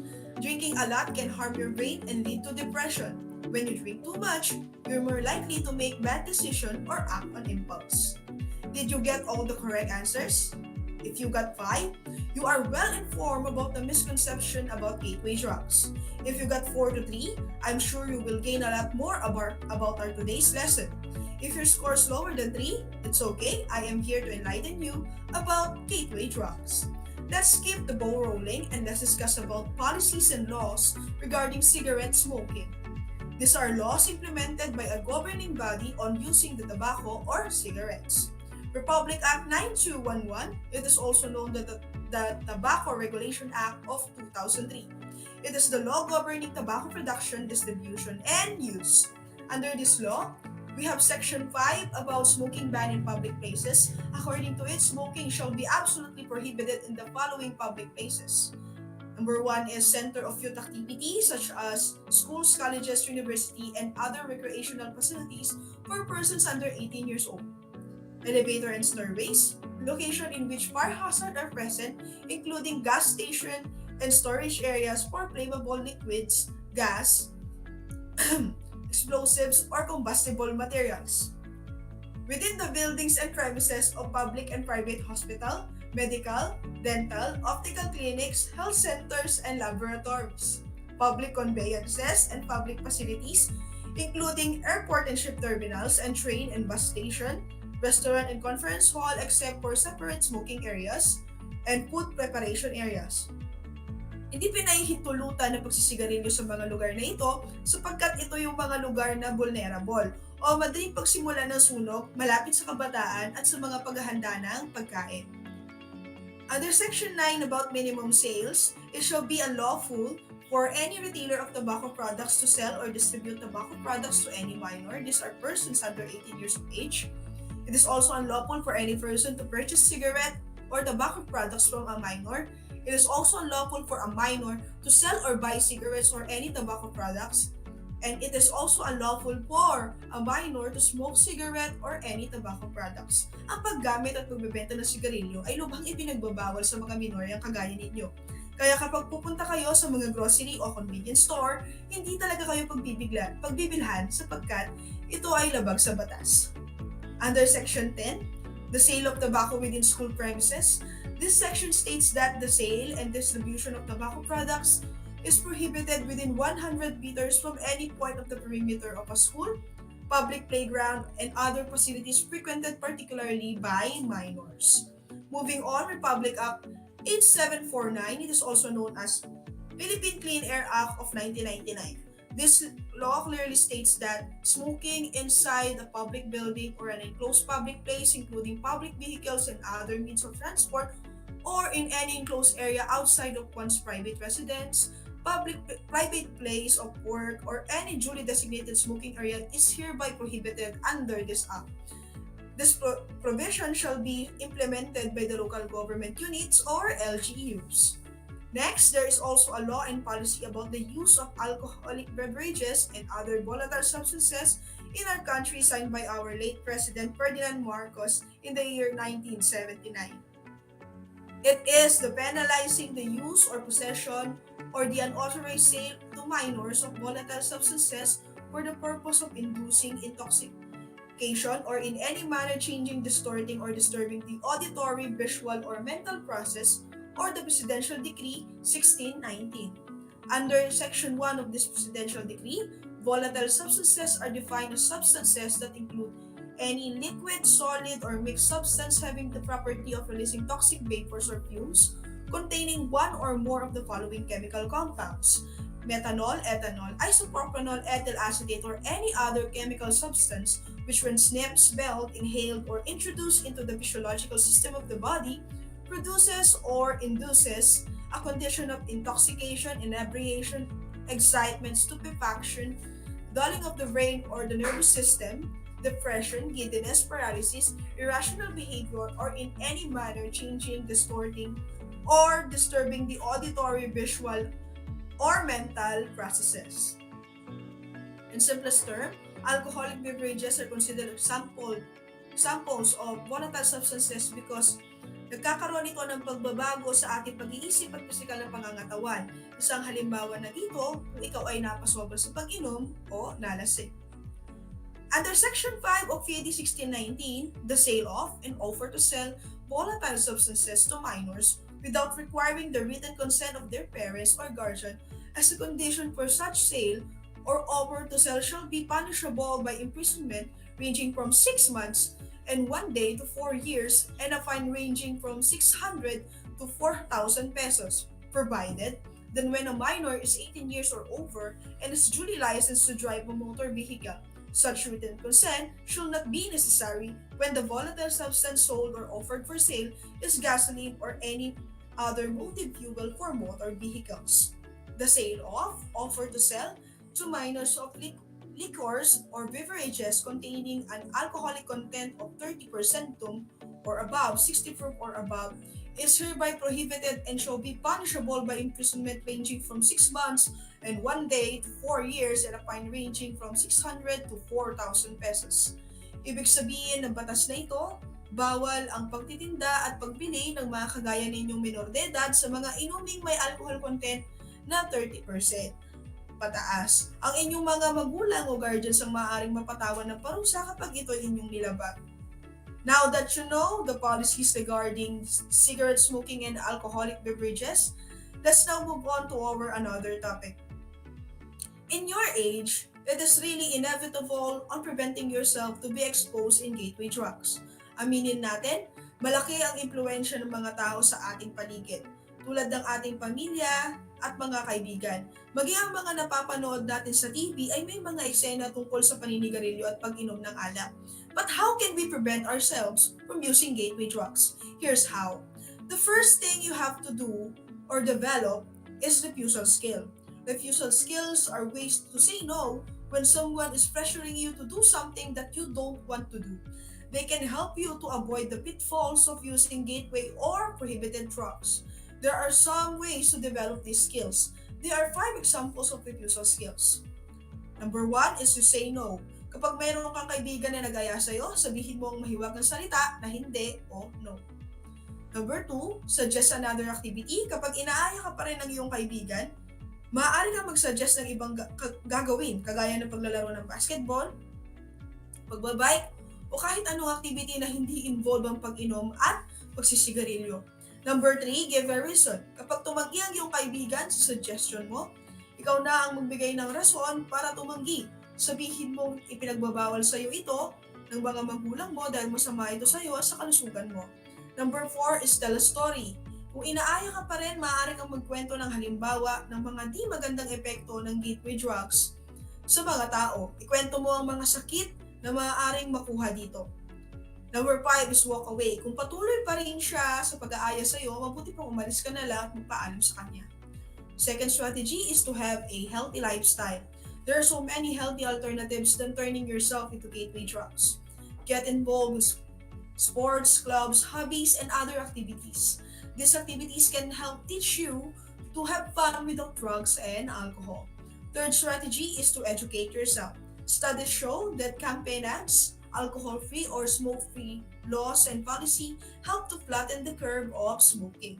Kagaya ng activity natin na fact or myth, nakita natin na na-debunk ang mga myth na pinaniniwalaan natin tungkol sa gateway drugs. As a teenager, you should educate yourself about the harmful effects of gateway drugs when you use them. Gateway drugs may cause lasting brain damage and other lifelong problems. Did you learn something today? Great!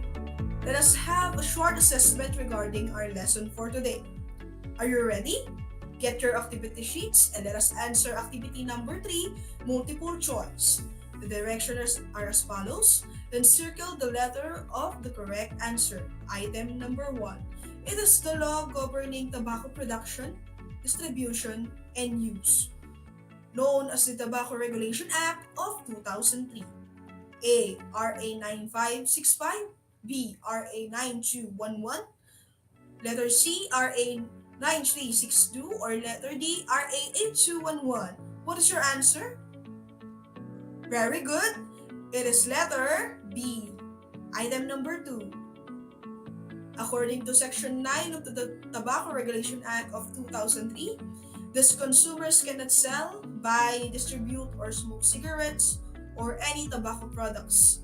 A. Adults. B. Senior citizens. C. Minors. Or letter D. Professional workers. What is your answer? That's right. It is letter C. Item number 3. It is also known as the Philippine Clean Air Act of 1999. A. RA 8749. B. RA 9565.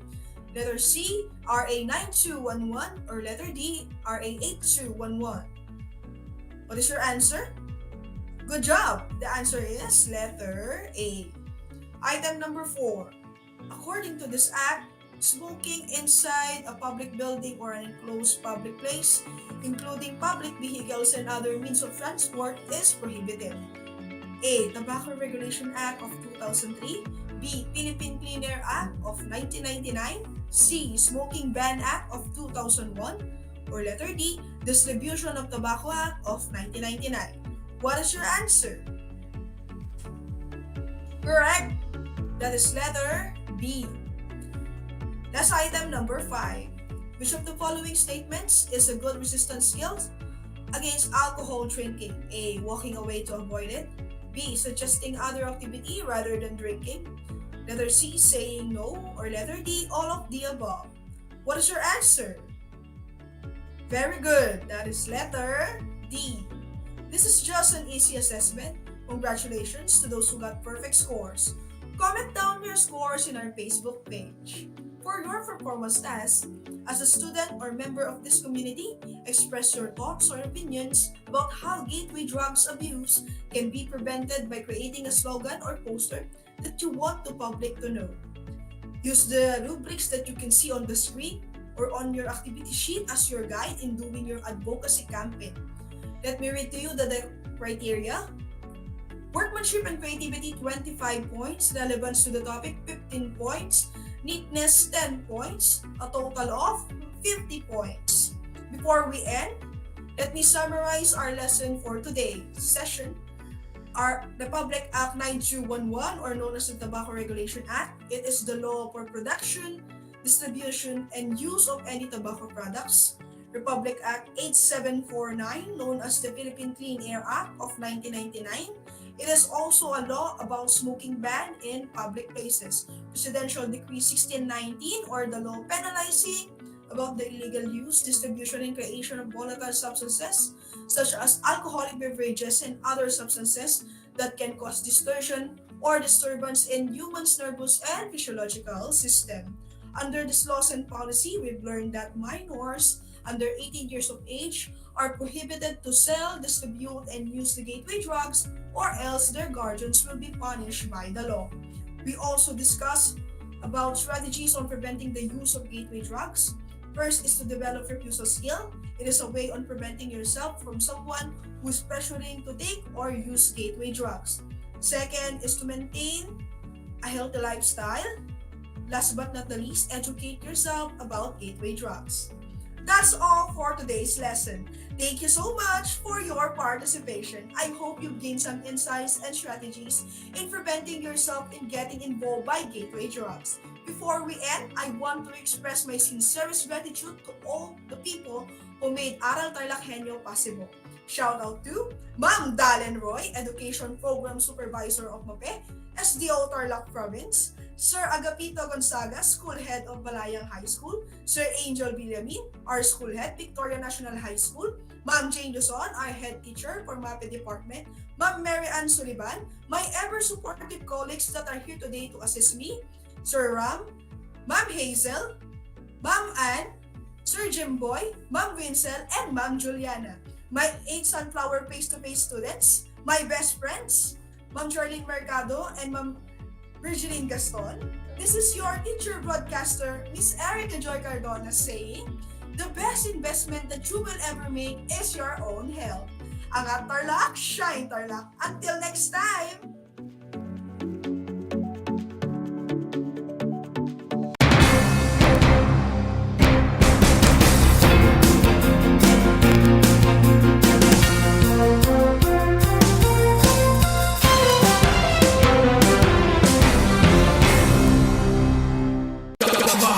Radyo Pilipino.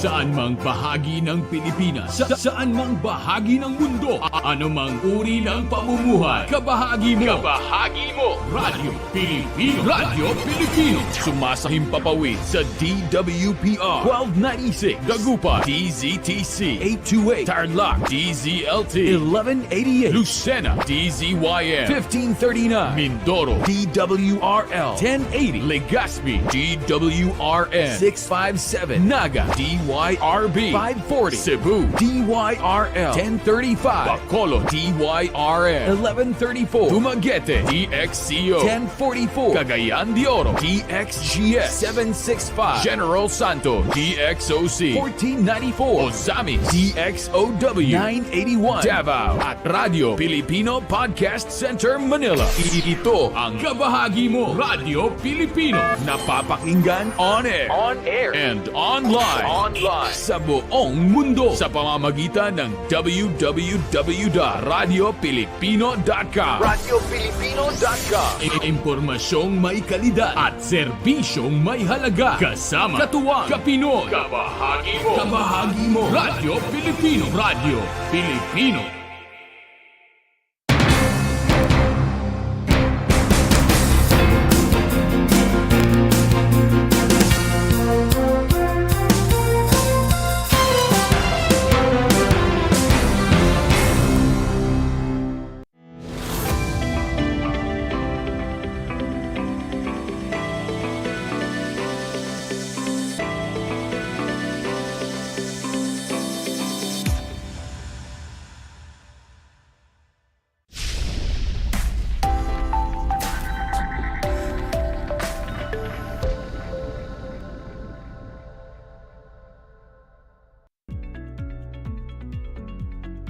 Learners, welcome to Aral TarlakHenyo here on RTV Tarlac, Channel 26, simulcast over Radio Filipino DCTC 828 and streamed live on Facebook page and YouTube channel of RTV Tarlac, Channel 26.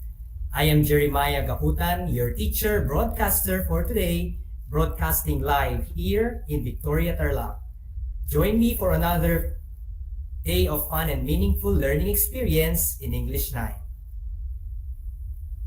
Before anything else, please get your pen, a clean sheet of paper, and your learning activity sheet and find a comfortable place where you can learn best while listening and watching.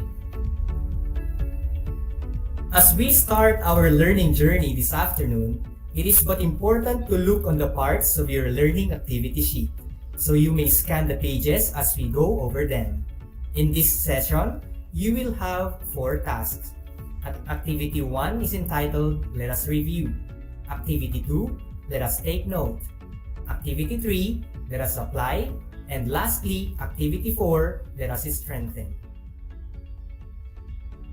In the previous episode, you have learned the parts and features of a summary.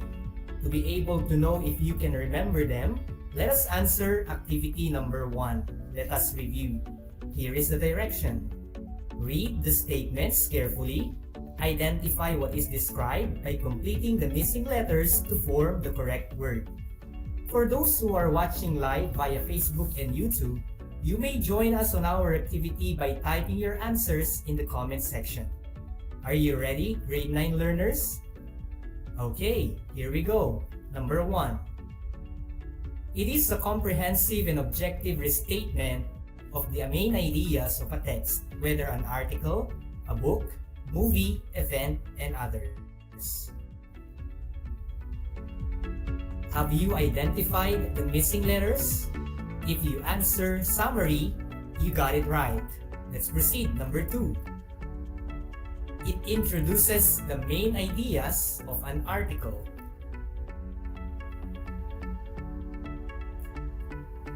What is your answer?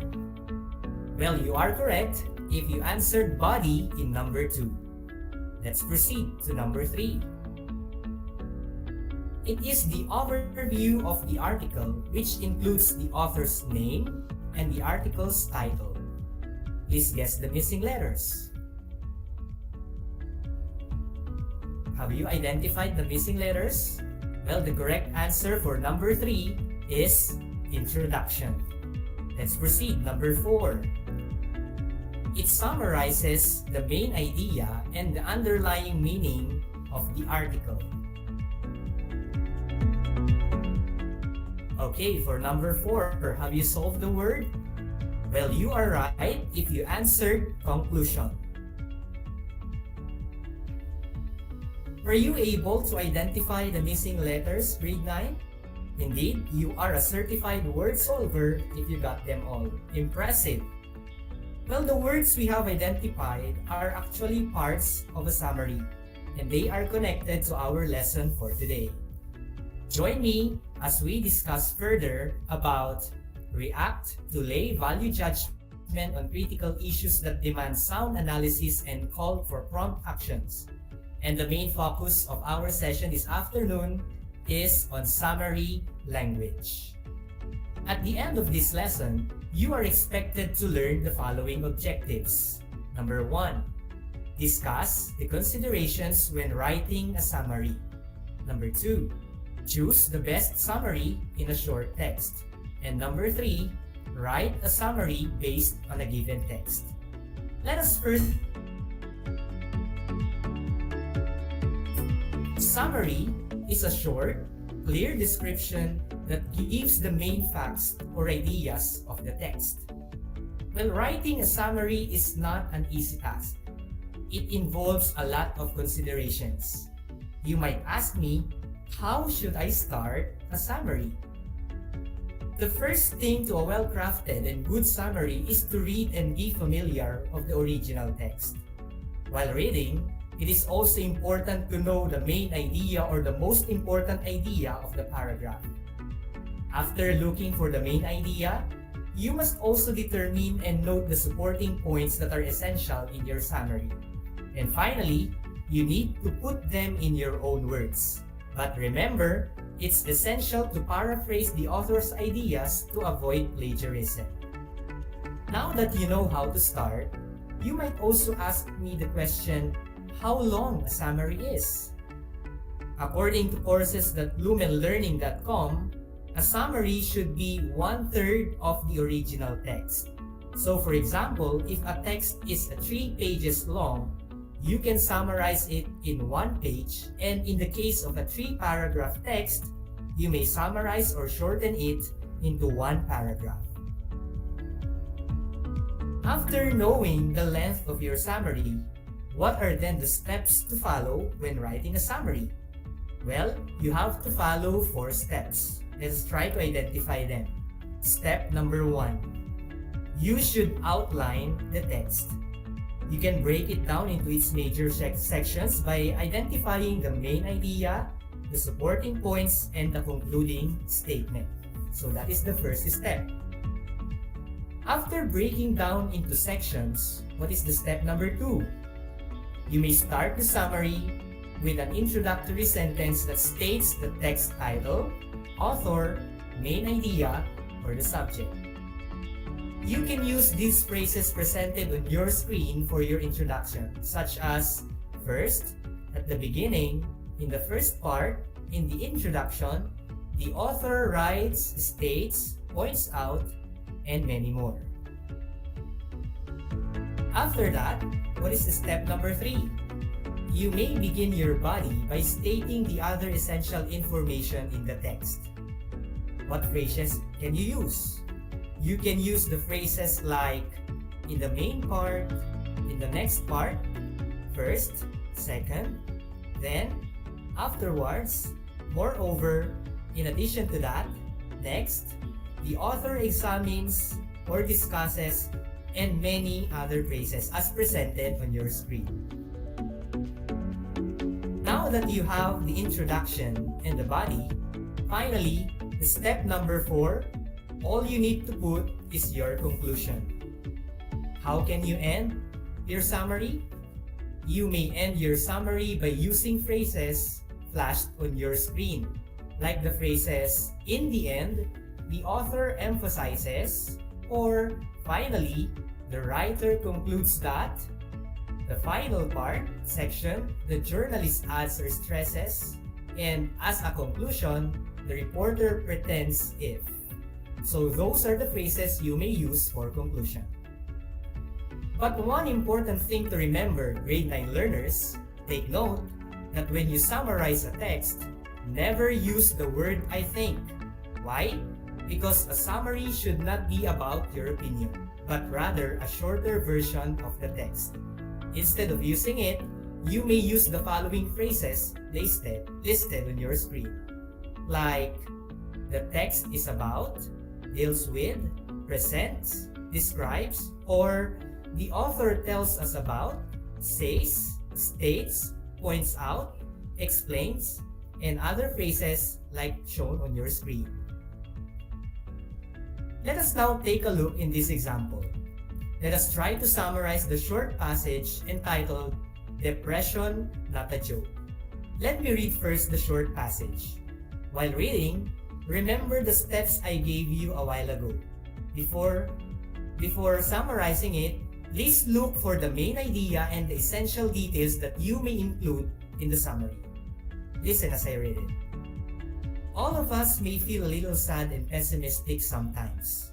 However, if we feel these emotions all the time, it is not anymore a simple sadness. It is already a sign of depression. Depression must be taken seriously since it can lead to suicides. What should we do if we see the above symptoms in our family? It is best that we help them seek professional help. Medical professionals suggest that a depressed person should see a psychiatrist. A psychiatrist is a doctor who treats and cures illnesses of the mind. We, as family members, can also help. We should spend time talking to them, letting them feel that we are there to support them. In this way, they will feel that they are not alone.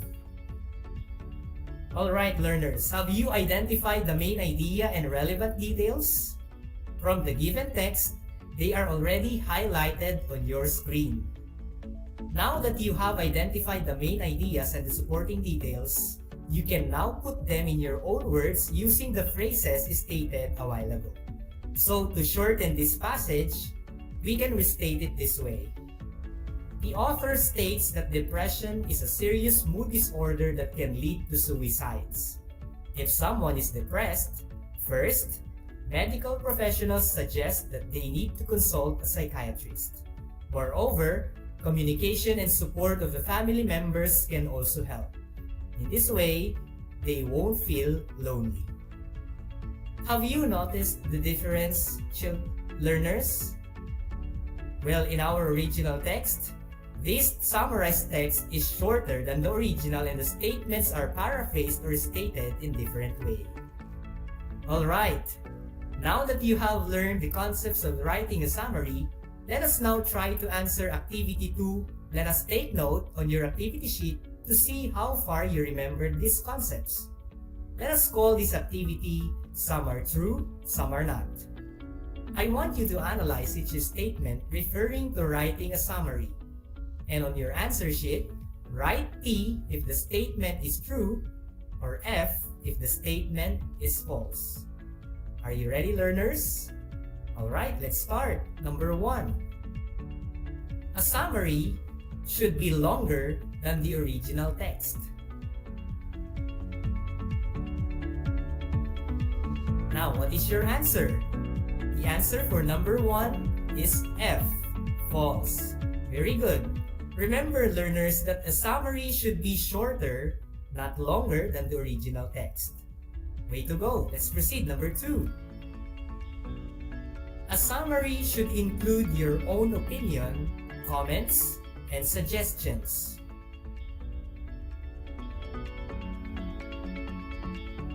Okay, what is your answer for number 2? If you answered F, false, you are correct. Remember that a summary should never include your personal feelings. It's a no-no to have comments on your summaries. Number 3. In writing a summary, you should determine the main idea first before writing.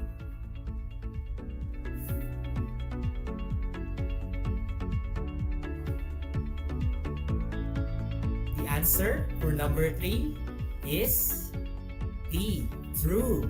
Excellent analysis, student. As I have emphasized a while ago, the main idea of the text is where the summary will revolve around. Let's proceed to number 4. You must include all the important information in your summary. Okay, what is your answer for number 4? Number 4, the answer is T. It's true. Outstanding. Of course, we should include important details because they are crucial in developing the body of a summary. Last item, number 5. Summarizing is the same as paraphrasing, only shorter. Okay, what is the answer for number 5? Number 5, the answer is T. It's true. Remarkable.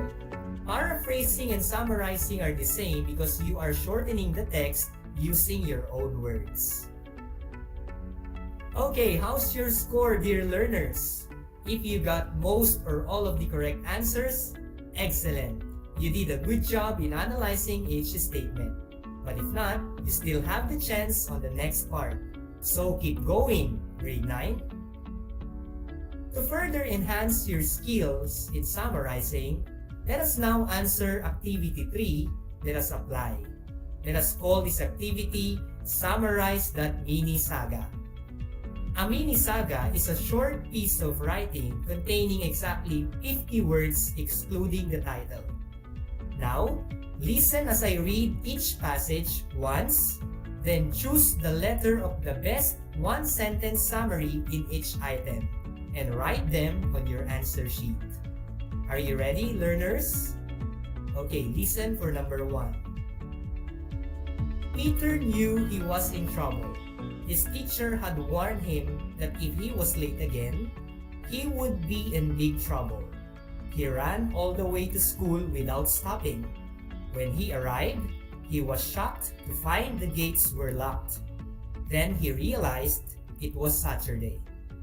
Now, which is the best summary? Letter A. The author states that if Peter will be late again, he would be punished. Letter B. The author states that Peter is always late. Letter C. The author states that if you are late, you will be in trouble. Or letter D. The author states that Peter should learn how to be punctual.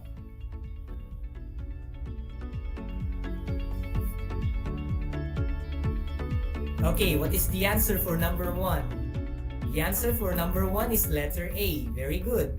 Peter is always late, which is why he was afraid of being late again, for he will be punished. Let's proceed, number 2. I don't like robots, I said to my new boss after a cup of coffee. I hate them. I don't like working with cold machines. Perhaps you really should try to open your mind. My boss put down his cup and opened his body, then put 2 new batteries inside. So what is the best summary for number 2? Letter A. The author states that he hates robots. Letter B. The author states that the employee be open to change. Letter C. The author states that it is not wrong to have a robot as a friend. Or letter D. The author states that humans are not robots.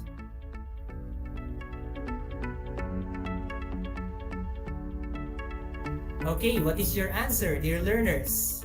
Number 2, the answer is letter B. Excellent. The author wants the reader to realize that the employee should embrace robots because he himself is one. Let's proceed, number 3. The boy who lived in the countryside came home from the university. He wanted to give his parents a big surprise. At the door, he found his family cold and cheerless. To support him with his studies, his parents sold all their cattle and led a very poor and simple life. Now, which is the best summary? Letter A. The author points out that the family gave up so much that they can't even afford to smile. Letter B. The author points out that the family is not happy that their son came home. Letter C. The author points out that the family is unhappy because they sold all their cattle. Or letter D. The author points out that the family lost in a gamble.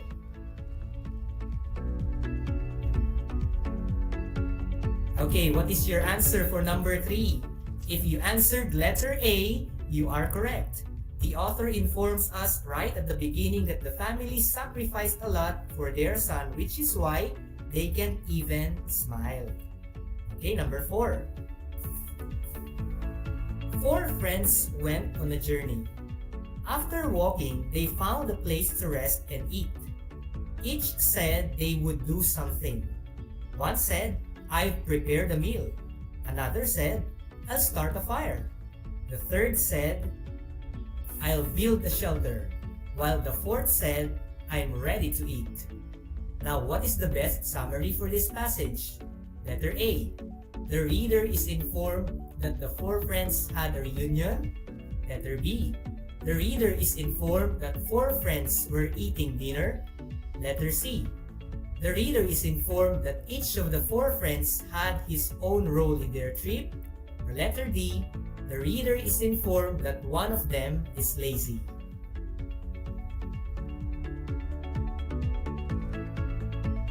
Okay, what is your answer for number 4? If you answered letter C, you're right. The reader is informed that each of the 4 friends had his own role in their trip. Let's proceed to the last item, number 5. A man works outside and earns money. His wife works inside the house as a housewife. The man usually orders her to do something and his wife fulfills it.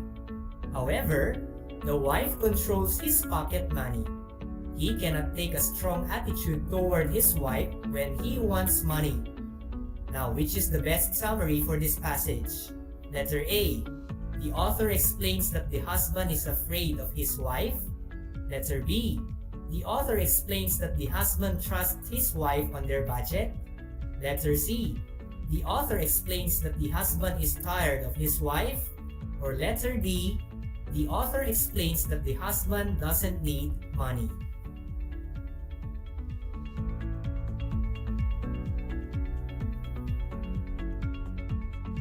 Okay, for this number, did you answer letter B?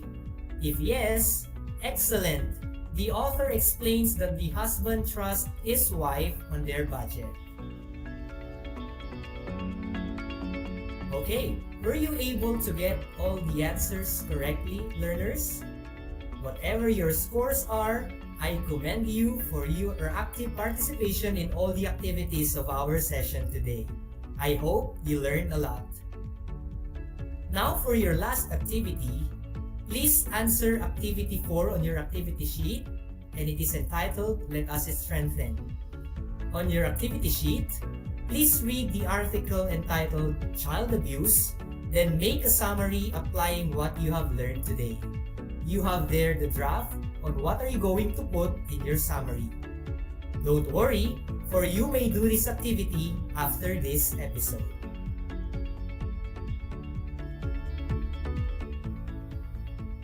Another meaningful learning experience is about to end. Always remember, dear learners, the value of summarizing. It teaches us how to discern important information, eliminate irrelevant information, and integrate them into a single idea. Just like in real life, we should know our priorities, ignore the negativities, and always look into the positive side of life, even how hard it actually is. In the next episode with teacher Almira Sikat, you will learn more about the MELC 2 or the Most Essential Learning Competency 2, which focuses on genre and register related scores feature of a reaction paper. If you have concerns about our lesson for today, please feel free to comment down your questions on the Facebook Live and YouTube channel of RTV Tarlac Channel 26, or you may also directly contact your English teacher. Rest assured that we will answer your questions right after this episode, and we are more than happy to respond. Again, this has been your English teacher broadcaster, Sir Jeremiah Gaputan from Victoria National High School, reminding everyone to keep safe while enjoying the rest of the day. Until next time!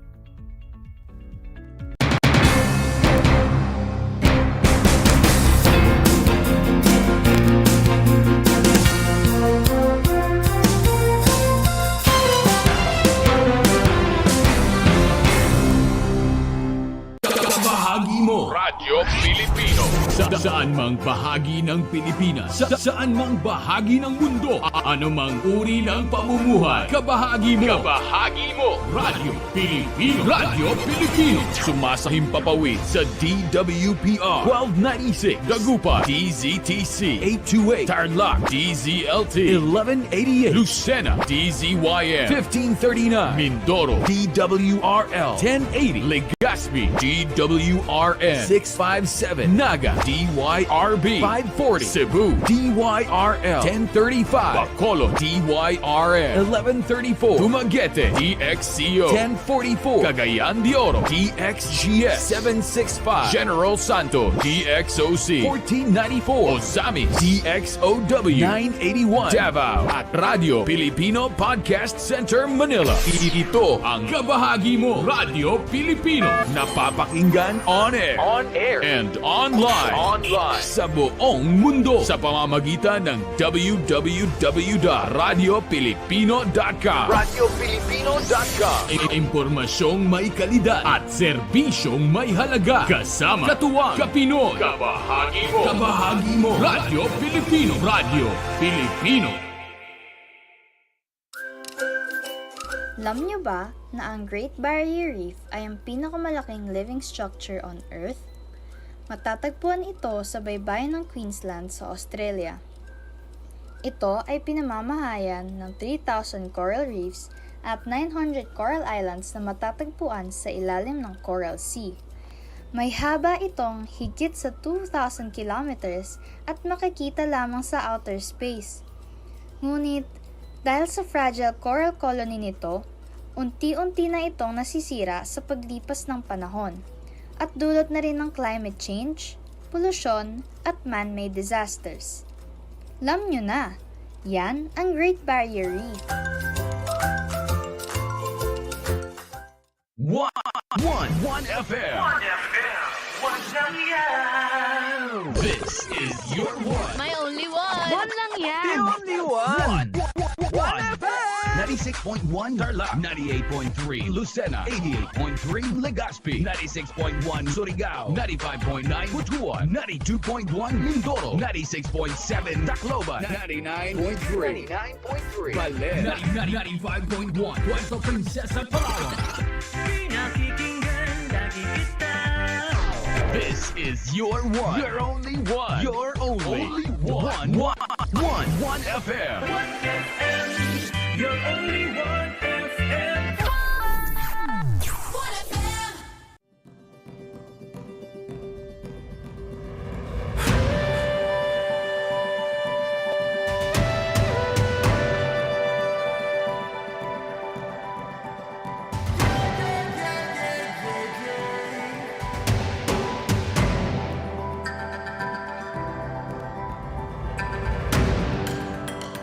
Ang ASEAN New Zealand Afforestation Project o ANZAP ay sumusunod at umaayon sa isa sa 5 haligi ng Provincial Government of Tarlac, Kalikasan muna.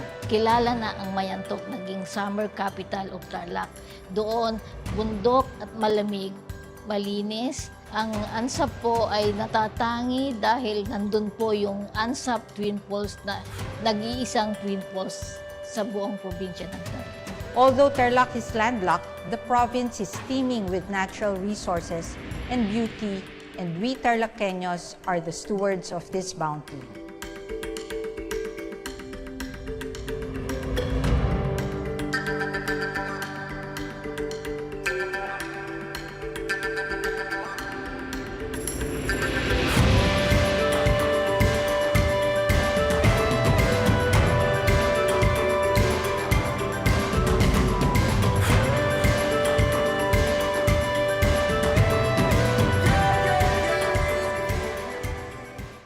Alam niyo ba na ang gitnang Luzon ay tinaguri ang banga ng bigas ng bayan at kamalig ng palay ng Pilipinas dahil dito nagbumula ang malaking produksyon ng bigas sa ating bansa.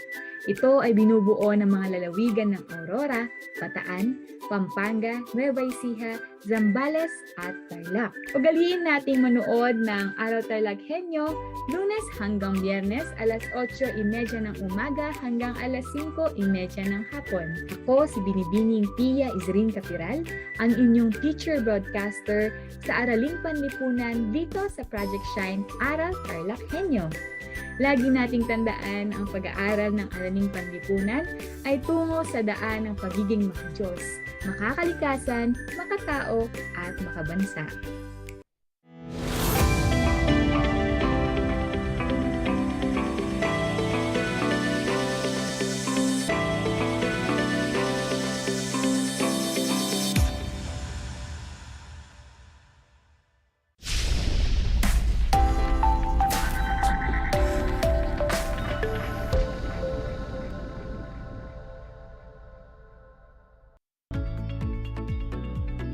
Welcome sa ating Aral TarlakHenyo ng Schools Division of Tarlac Province.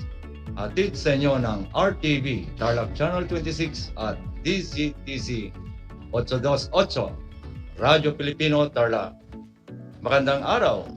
Narito na naman tayo, nagsisikap at nagpupunyagi na maging makadiyos, makatao, makakakalikasan at makabansa. Ang aking pagbati at paghanga sa inyong masidhing pagpupunyagi sa patuloy na pag-aaral sa iyong papawid upang matuto sa kabila ng hamon ng pagkakataon ang COVID-19 pandemic.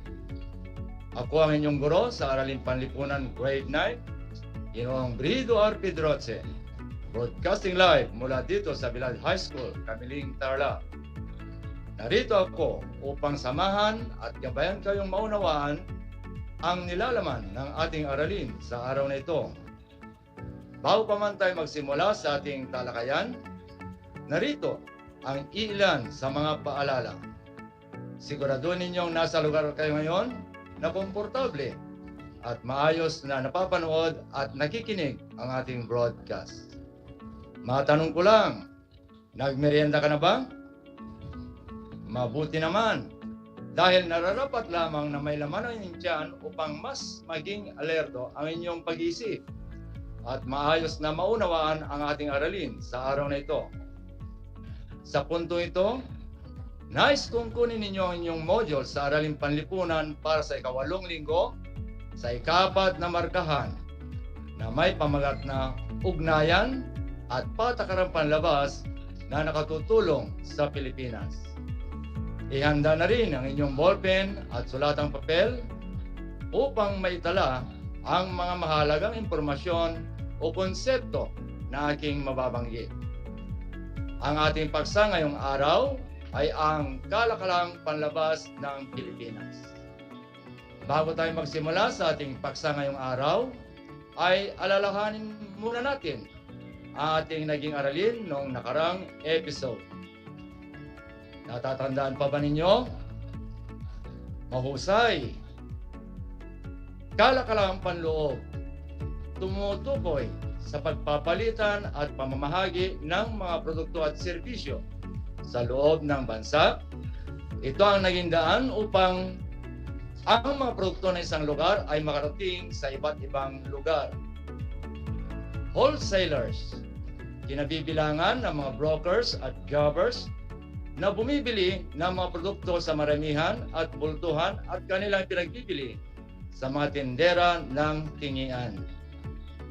Retailers, tuwirang nagbibili ng produkto ng tingian sa mga consumer.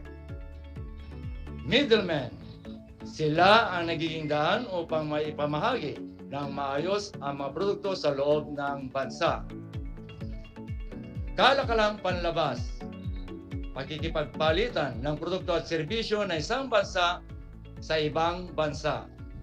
Ang ating bansa ay kumikita rin sa tulong ng kalakalang panlabas. Nagkakaroon ng pamilihan ng ating produkto sa labas ng bansa. Ang kalakalang pandaigdig ay nagaganap dahil sa ilang salik. May dalawang prinsipyo ito.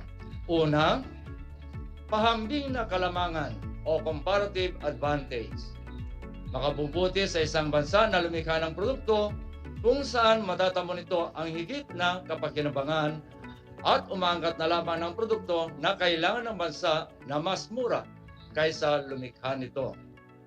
Ikalawa, prinsipyo ng lubos na kalamangan o absolute advantage.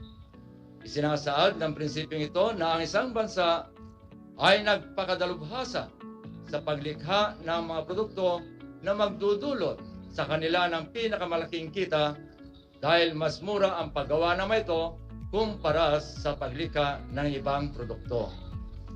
At ngayon, sa aking palagay, ay handa ka na sa ating bagong paksa para sa araw na ito. Inaasahan sa pagtatapos ng talakayan na ito ay inyong masusuri ang pang-ekonomikong ugnayan at patakarang panlabas na nakatutulong sa Pilipinas. Sa lahat po ng mga magulang at mag-aral sa ikasyam na baitang na nanonood at nakikinig sa ating broadcast, kung kayo po ay may mga katanungan o nais linawin ukol sa ating paksa, ngayong araw, maaari kayong magbigay ng mensahe sa aking messenger. I-type lamang po ang Brido R. Pedroce o tumawag o mag-text sa numerong 0968-214-5973. Ulitin ko ang numerong maaari ninyong tawagan, 0968-214-5973. Sa puntong ito ay sukatin muna natin ang inyong paunang kaalaman ukol sa ating paksa. Handa na ba kayo? Ayusin ang mga titik upang mabubuo ang mga bansang kabilang sa APEC. Una, A, B, A, N, K.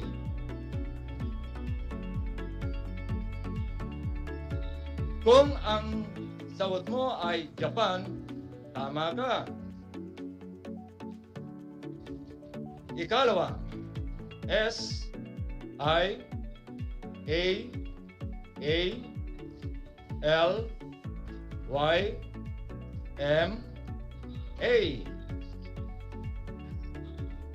Ang tamang sagot, Malaysia. Ikatlo, A, C, N, D. Kung ang sagot natin ay Canada, tama ka. Ikaapat, R, E, P, O, N, G, A, S, I. Ang tamang sagot, Singapore.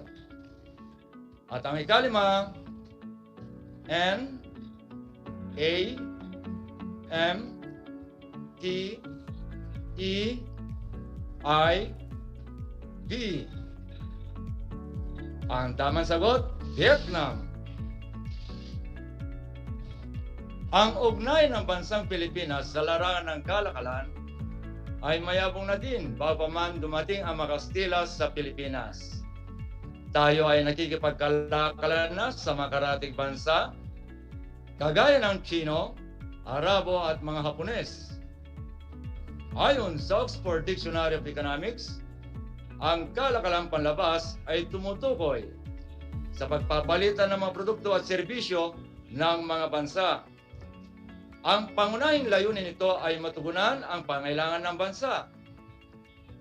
Ang kalakalang panlabas ng Pilipinas upang maunawan ang takbo ng kalakalang panlabas ng isang bansa ay sinusuri ang tinatawag nating balance of payment.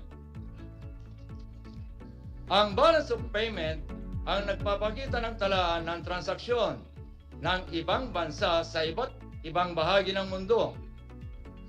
Ito ang nagsisilbing sukatan ng pandaigdigang gawaing pang-ekonomiya ng isang bansa. Samantala, ang balance of payment naman ay makukuha sa pamamagitan ng pagbabawas ng halaga ng kalakal na inaangkat sa halaga ng kalakal na iniluluwas. Ang pagkakaroon ng ugnay ng mga bansa sa daigdig ay mas higit na pinagbubuti sa pamamagitan ng kalakalang panlabas. Ito ay nagsisilbing pamamaraan upang ang bawat bansa ay magkaroon ng ugnayang internasyonal kasabay ng mabilisang pagbabago sa lahat ng aspekto ng pamumuhay ng tao. Maging ito ay sa sistema ng edukasyon, komunikasyon, transportasyon, teknolohiya, at maging sa industrialisasyon. Sa kasalukuyan panahon, higit na akma ang kasabihang walang sinuman ang nabubuhay para sa sarili lamang. O sa wikang Ingles, ang kasabihang no man is an island. Kaugnay nito sa kasalukuyang panahon, ang pagkikipagkalakalan ay higit na ginawang sistematiko. Ito ay naging ganap sa pamamagitan ng pagtatatag ng mga samang pandaigdig o international organization na naglalayong palawakin ang ugnayan ng mga bansa sa larangan ng kalakalang panlabas. Ilan sa mga samahang pandaigdigang pang-ekonomiko na kabilang ang ating bansa ay ang sumusunod. Una, World Trade Organization o WTO. Ito ay kinikilala bilang samahang namamahala sa pandaigdigang patakaran ng sistema ng kalakalan o Global Trading System sa pagitan ng mga kasaping estado o member states. Ito ay nabuo noong January 1, 1995. Ito ay ang naging kapalit ng GATT o General Agreement on Tariffs and Trade. Ang punong himpilan ng WTO ay matatagpuan sa Geneva, Switzerland. Ang mga paunang misyon ng World Trade Organization ay ang mga sumusunod. Una, pagsusulong ng isang maayos at malayang kalakalan sa pamagitan ng pagpapababa sa mga hadlang sa kalakalan o trade barriers. Ikalawa, pagkakaloob ng mga plataporma para sa negosasyon at nakahandang magbigay tulong teknikal at pagsasanay para sa mga papaunlad na bansa o developing countries. Ikatlo, mamamagitan sa mga pagtatalo ng mga kasaping bansa kaugnay sa mga patakaran o magpataw ng trade sanction laban sa isang kasapi, hindi umaayon sa desisyon o pasya ng samahan. Ang pagiging kasapi ng Pilipinas sa World Trade Organization ay isang malaking bagay upang magkaroon ng maayos at mabilis na pagkikipag-ugnayan ang ating bansa sa iba pang kasaping na naturang samahan. Ito ay magdudulot sa ating bansa ng maayos na takbo ng sistema ng kalakalang panlabas at nakatutulong upang magkaroon ng mababang taripa o buwis sa produktong ating niluluwas sa mga bansang kasapi nito. Ikalawa, Asia Pacific Economic Cooperations or APEC. Ito ay isang samahang may layuning isulong ang kaunlarang pang-ekonomiya at katiwasayan sa rehiyong Asia Pacific. Kaugnay na rin ng pagpapalakas sa mga bansa at pamayanan nito. Ang kauna-unahang APEC lead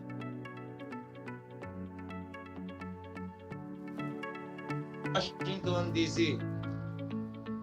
sa panguna ng dating Pangulo ng Estados Unidos na si Bill Clinton, na kung saan ay nananawagan ng mga pinuno ng bansa upang bawasan ang mga hadlang sa kalakalan at pamumuhunan, ripa at kota.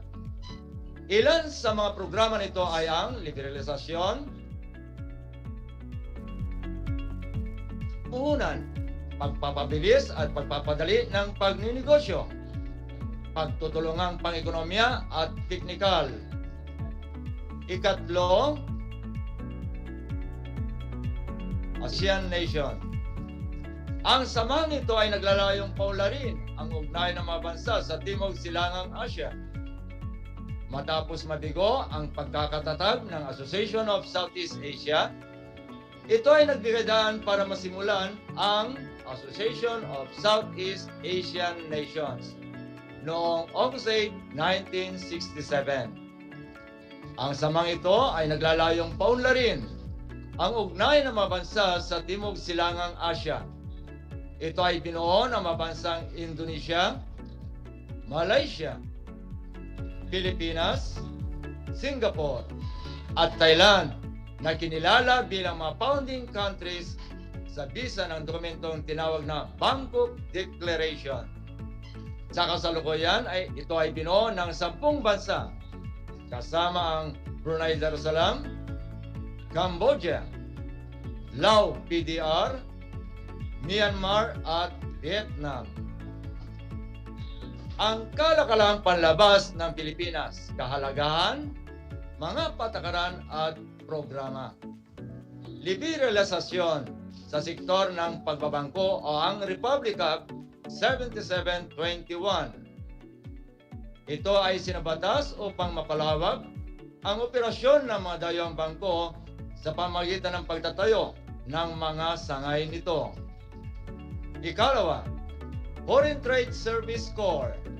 Ito ay ang ahensyang naglulunsad ng iba't ibang estratehiya ng pamilihan upang lubusang makilala at mapatanyag ang produktong gawa ng sariling bansa. Trade and Industry Information Center. Ito ang nangangasiwa sa operasyon ng Bureau Research Center na nagpapalaganap ng mga datos, statistics, impormasyon tungkol sa ekonomiya, kalakalan, industriya, pamahalaan at kapakanan ng mamimili. Center for Industrial Competitiveness. Naglulunsad ng mga programang magtataas sa antas o kalidad at produktibidad ng mga manggagawa upang sila ay maging kompetitibo sa pandaigdigang pamilihan ng manggagawa, produkto at serbisyo. Kahalagahan ng kalakalang panlabas. Dumarami ang mga uri ng produkto o serbisyong maring pamilihan o tangkilikin ng mga tao upang matugunan ang kanilang mga kagustuhan at pangailangan. Ikalawa, mas pinaghuhusay o pinaangat nito ang antas ng produksyon upang mas maging mahusay ang kalidad ng mga produkto. Ikatlo, ang mga produkto ng mga bansa gaya na lamang ng Pilipinas ay nabibigyan ng pagkakataong makilala at tangkilikin sa ibang bansa. Dulot sa husay at nagiging pagkakakilanlan din ng ating bansa. Ikapat, ang kalakalang panlabas ay nakakatulong upang mas maging matibay ang ugnayan o relasyon ng mga bansa at maging episyente ang pamilihan para sa mga produkto at serbisyo. Dito na muna nagtatapos ang ating talakayan patungkol sa kalakalang panloob at kalakalang panlabas. Pero para makasiguro ako na kayo talaga nakinig at naunawaan ang ating talakayan ay magkakaroon tayo ng maikling gawain. Ihanda ang inyong ballpen at sagutang papel. Dito na muna nagtatapos ang ating talakayan at patungkol sa kalakayang panloob at kalakayang panlabas. Ngayon, ang tanong. Una, ito ay tumutukoy sa pagluluwas ng mga produkto o serbisyo sa pandaigdigang pamilihan. A. Kalakalang panlabas. B. Barter. C. Import. D. Export. Kung ang inyong sagot ay D, kayo ay tama. Ikalawa, ito ay kinikilala bilang samang namamahala sa pandaigdigang patakaran ng sistema ng kalakalan o Global Trading System sa pagitan ng mga kasabing estado o member states. A. Asia Pacific Economic Cooperation or APEC. B. Association of Southeast Asian Nations or ASEAN. C. World Trade Organization o WTO. D. World Health Organization o WHO. Ang tamang sagot, letter C.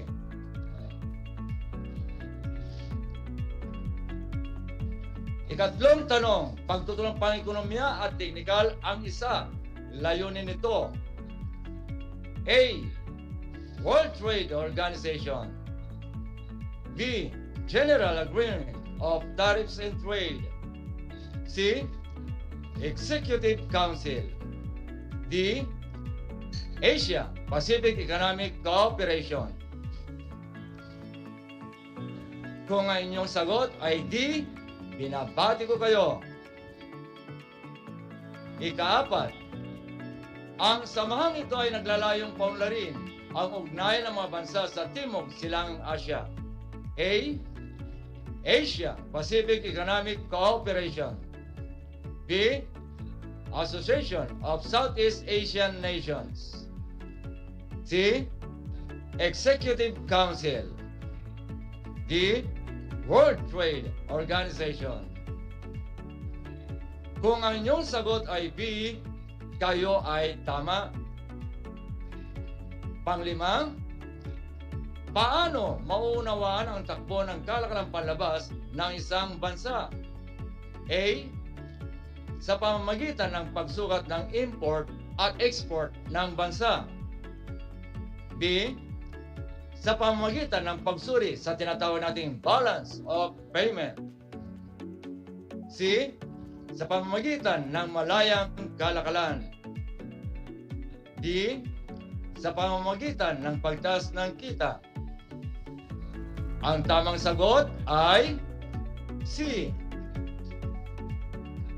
At dito nagtatapos ang ating pag-aaral sa Araling Panlipunan, Grade 9 Economics. Binabati ko kayo dahil natapos ninyo ang 23 aralin na nakaangklas sa ating MELC or MELC.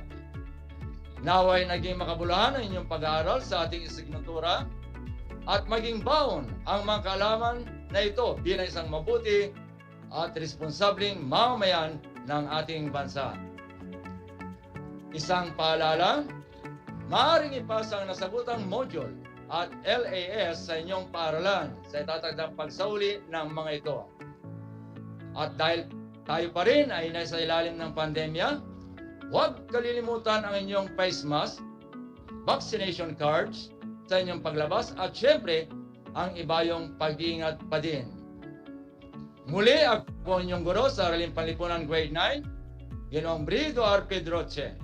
Mula dito sa Bilad High School na nagsasabing ang pag-aaral ng Araling Panlipunan ay daan sa pagiging makadiyos, makatao, makakalikasan at makabansa.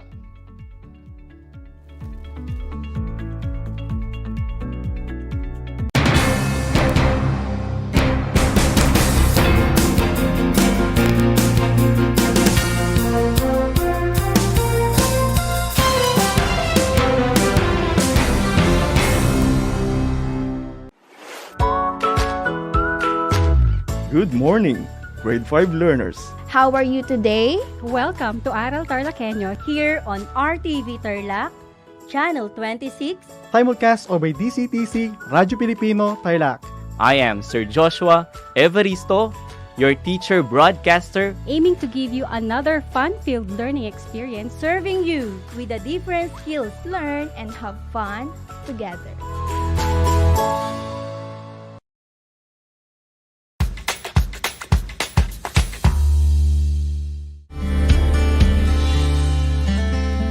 Alam niyo ba na ang Pilipinas ay mayroong 7,641 islands? Mula sa bilang na 7,107 islands, nadagdagan ito ng 534 na isla noong 2017. Tanging 2,000 lamang sa mga islang ito ang natitirhan.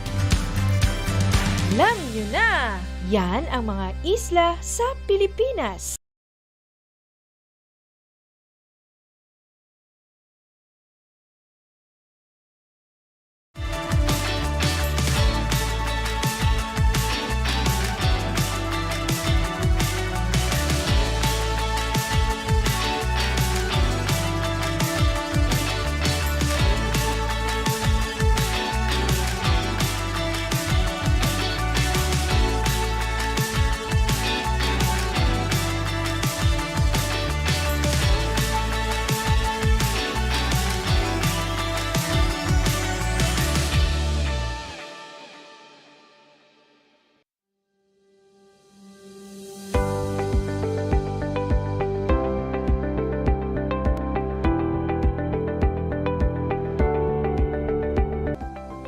dagdag na 2 taon sa high school ay malaking bahagi ng programang K-12 sa ating bansa. Pinag-aralan ng mabuti ng Kagawaran ng Edukasyon o DEPED ang nilalaman at paraan ng pagkatuto sa 2 taong ito na tinatawag ngayong senior high school. Sa pamamagitan ng senior high school, tinitiyak ng DEPED ang kalidad ng edukasyon na may malinaw na patutunguhan anuman ang iyong pag-aralan. May 15 core, 7 applied at 9 na specialized subjects ang senior high school.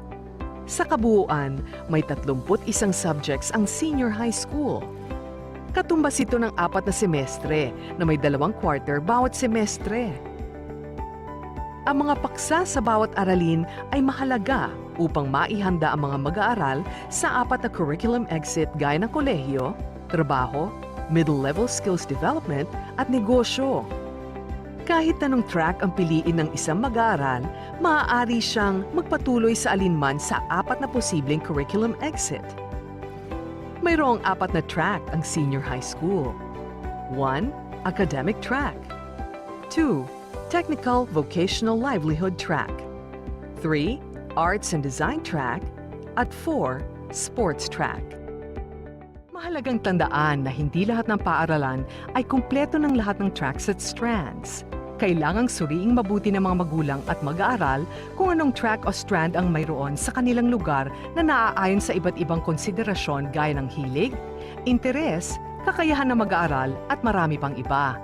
Makipag-ugnayan sa pinakamalapit na senior high school sa inyong lugar upang malaman ang kanilang ino-offer na tracks at strands.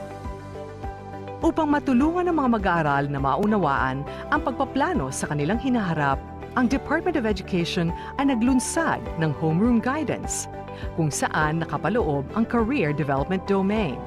Tumutulong itong mahubog ang mga mahalagang kaalaman, kasanayan, pag-uugali at pagbubuo ng mga plano at desisyon para sa kanilang buhay. Kung kayo ay may mga katanungan o paglilinaw tungkol sa senior high school tracks and strands, maaari kayong makipag-ugnayan sa inyong career guidance advocate o guidance counselor. Hangad namin ang inyong tagumpay. Alam niyo ba, ang Balangiga Bells ay kinuha ng mga sundalong Amerikano bilang war trophies pagkatapos ng Balangiga Massacre noong 1901? Matapos ang 117 years, na ibalik ng US noong December 11, 2018 ang iconic church bells sa Pilipinas. Ang church bells na ito ay naglalarawan ng kalayaan, katapangan at pananampalataya ng mga Pilipino. Alam nyo na, yan ang Balangiga Bells.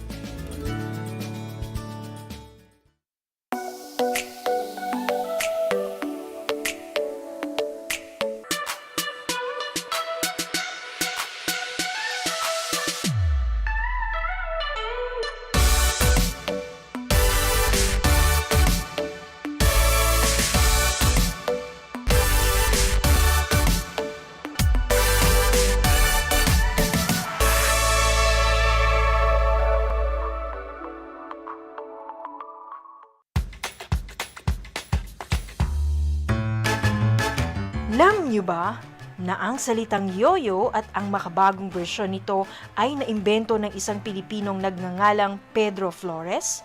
Taong 1920s nang dinala ni Flores ang laruang ito sa Estados Unidos. Sinimulan niya ang paggawa nito sa kanyang maliit na pabrika sa California at ipinakita sa mga tao ang iba't ibang tricks ng paggamit nito. Alam mo na, yan ang yoyo! How are you today? Hello, everyone. Hello, learners of Tarlac. Good morning, Math Talino Grade 4 learners. Welcome to Aral TarlakHenyo here on RTV Tarlac Channel 26. Simulcast over DCTC Radio Filipino Tarlac. I'm Sir Glenn, your teacher broadcaster. Broadcasting live here at Paniki Tarlac. Remotely here in Concepcion, Tarlac. Live here at Barangay Pedro Elquines, Mayantok, Tarlac. Broadcasting live from Ramos National High School. Your anchor teacher today for grade 9 mathematics. Your partner in education this time of pandemic.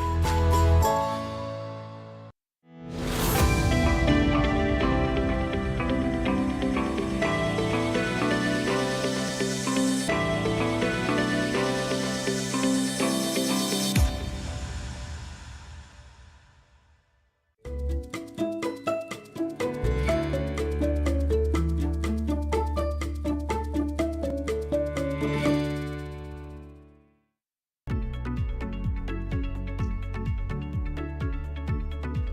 afternoon to our listeners and viewers of Aral TarlakHenyo here on RTV Tarlac, Channel 26, simulcast over DCTC, Radyo Pilipino Tarlac. This is Jennifer B. Asper, your TLE teacher broadcaster, TLE9. I feel glad to be here now to impart new lessons and skills. This for sure will be beneficial for you and enjoyable as well. I am so happy that you are with us this afternoon as we groove and jive with our new journey today. I hope that you are all fine and doing out there.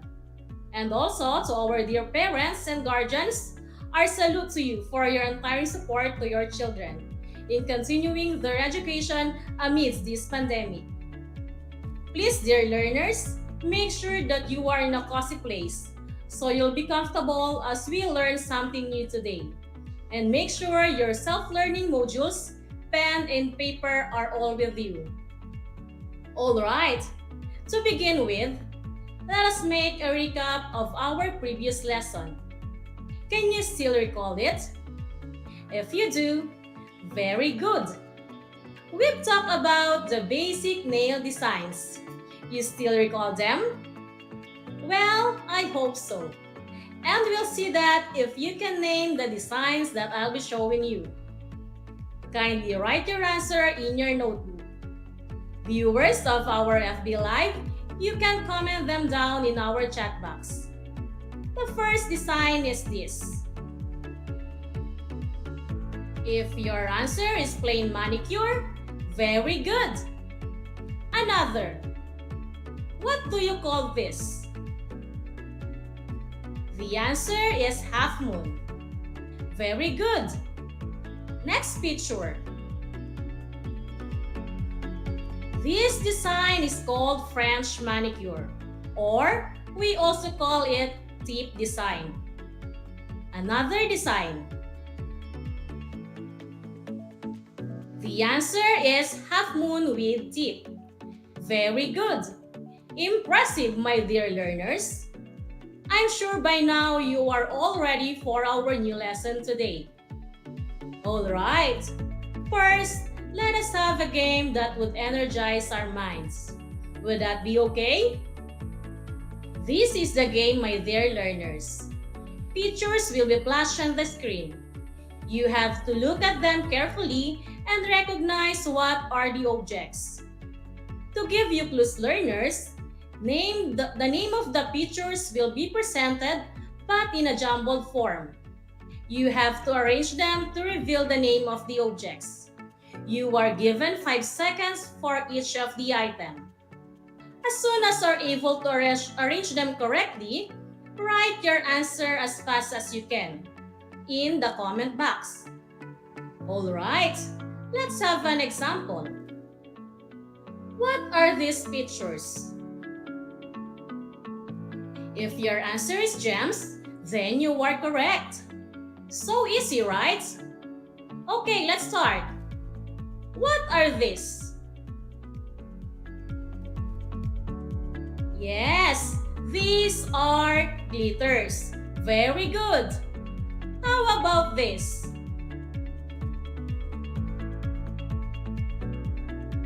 Wow, you got it. These are marbles. For our next picture, name these images. Great! You are right again. These are dried flowers. For our last picture, name this one. Very good! These are beads. The images that we have named today are glitters, marbles, dried flowers, and beads. Where do you think, my dear learners, all these things can be used? Yes, you got it right. Very good. We can use these things in designing or creating nail designs. And this is exactly our lesson for today. we will talk about fancy nail design. After acquiring the skills in applying basic designs in manicure, it is now time for you to learn the latest trend and fashion when it comes to nail designing, and that is to make fancy designs. Let us attain these objectives as we go on with this lesson. First, define nail art. Second, identify the types of nail designs. And the third one, appreciate the significance of nail art. To continue, let us first define what is nail art. Nail art is defined as the practice of painting decorative designs on the nails. And it also means a creative activity that draws pictures or designs to your nails. How about the phrase freehand designing? What does it mean? Freehand designing is also considered as nail art since you will create your own design by just using an ordinary nail polish and common household tools. Learners, my question is, how can we do freehand designing? What attitude should we possess in order to do it? Did you say creativity and resourcefulness? Very good. You are absolutely right. Especially now that we are suffering from pandemic, we must think of ways wherein we can still do things that will not require us to go outside anymore, right? And that will cost us a lesser amount. Do you agree? I'm sure you do. Later, we will do the freehand designing. Okay, let us now tackle the types of fancy nail designs. These are use of nail art stickers, use of nail stamping, and the third one is the use of nail accessories, and lastly, the water marbling. Okay, so let us know more of each of the types of fancy designs. What are nail art stickers? These are a variety of stickers like stunning designs, styles, and different sizes suitable for all types of nails. Look at the pictures, my dear learners. Aren't they beautiful? Yes, I'm sure you agree with me. They are beautiful. How about nail art accessories? What are the things in nail art? These are nail art items such as glitters, beads, rhinestones, and gems, and etc., which can be used to decorate the nails. These are some pictures of nail accessories. Do you want them to be applied on your nails? Yes, well, I want them to on my nails. Let's go on to the third fancy nail design. And this is the water marbling. And what is water marbling? Let us read it all together. Water marbling is the nail decorations created by the method of water marble nail art technique. Let's take a look at these pictures. What can you say, learners? As if you're just playing with colors and water, right?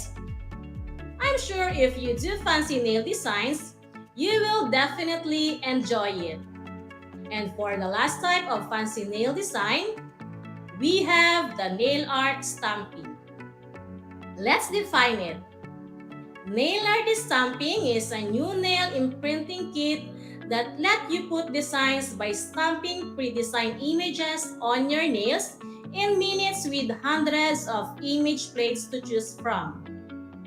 And here are samples of nail art stamping with the things needed to do it, like the image plate and the stamper.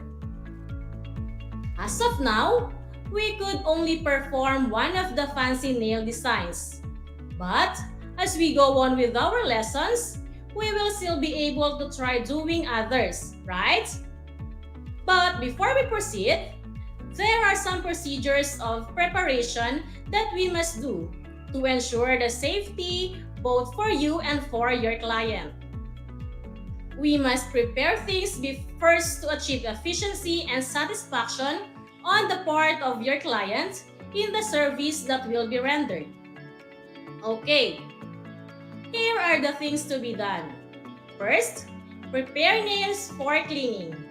So in here, as a nail technician, you need to check and analyze client's nail condition.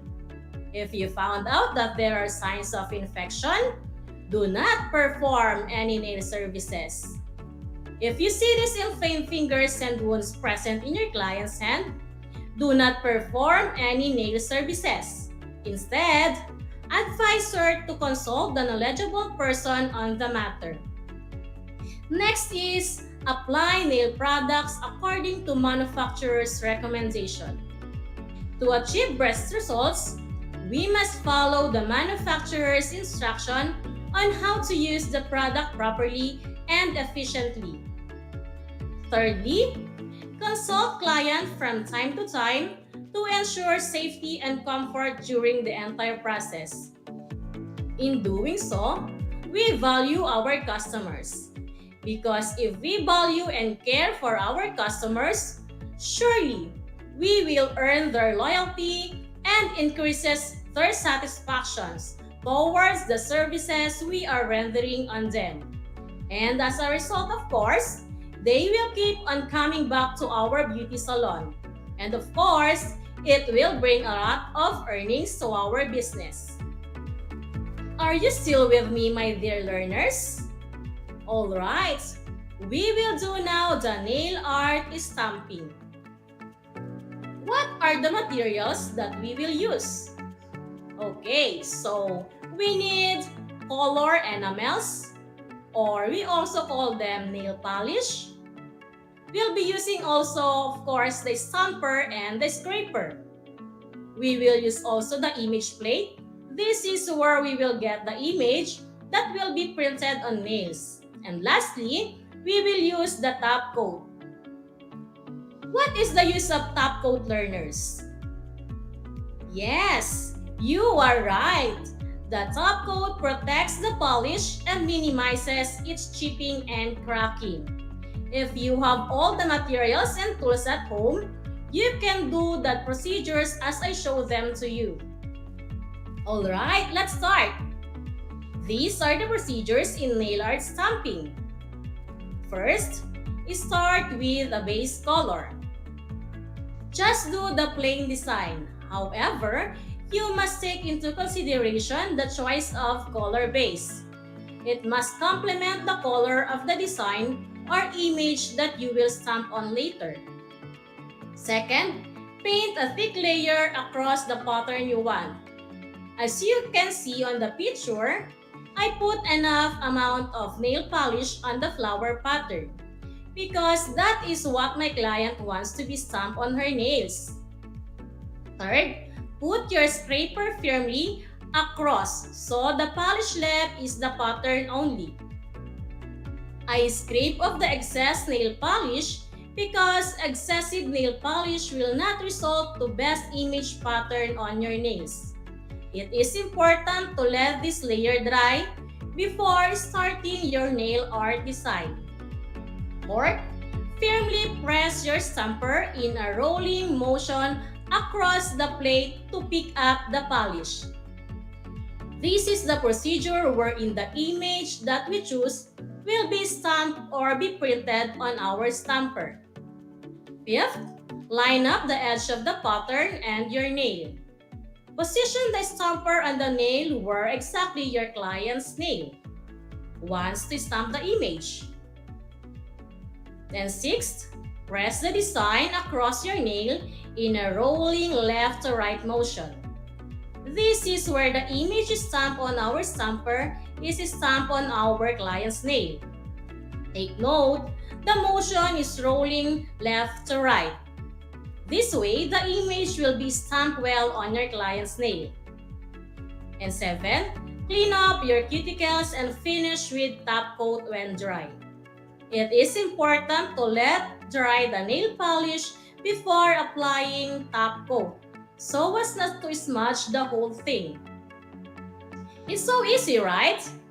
Can you do it in your own? Wow, that's great! Let us watch the video I recorded for all the procedures of nail art stamping.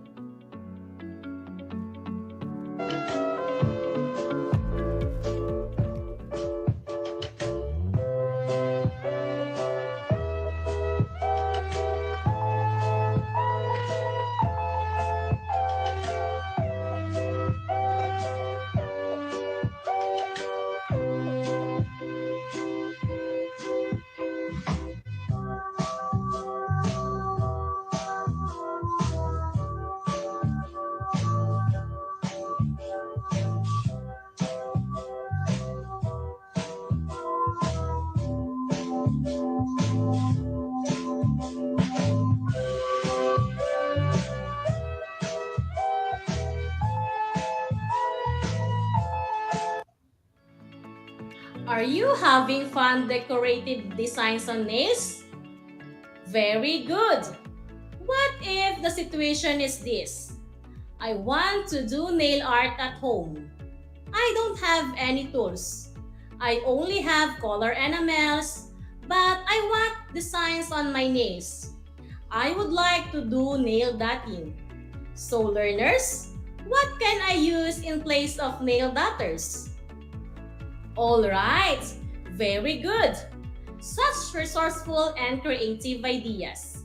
Yes, you can use alternative tools which are already available at your homes, like paper pins, stick broom, bobby pins, and others. These are the tools and materials used in nail dotting. We have the color enamels, top coat, plate, stick broom, and others. Let's do the procedures in nail art dotting. First, start with the base color. Same as with nail stamping, apply plain manicure. Second, put enough amount of color enamel in the plate. And third, dip the stick broom into the place color enamel in a plate. Fourth, apply the stick broom dip with color enamel on the nails. And fifth, clean up your cuticles and finish with top coat when dry. And that's it! Very fast and easy. I hope you learn how to make fancy designs on your nails. If you keep on doing it until you will be able to do it very well and professionally, surely you could learn from it and put up your own nail spa salon, right? Let's watch the video showing all the procedures that we have done in nail art dotting. I applied first the base color. I see to it that the base color I choose will let the design be evident as I apply over it. And of course, the colors that we will use must complement the other. And here, I use two colors. The yellow will be the center of the flower, and white will be the petals of the flower. Just dip the stick broom on the nail polish which I put on the plate and apply directly to the nails. I let the base be dried first before dotting or making the design. And for the last step, I cleaned up the cuticle and finish it with top coat to protect the nails and nail polish from cracking and chipping.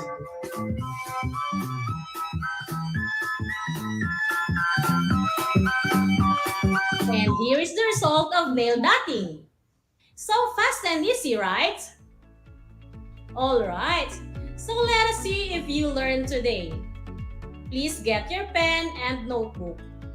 Or if you are on the FB Live, chat your answer in our chat box. Here is what you are going to do. Identify the fancy nail designs being described.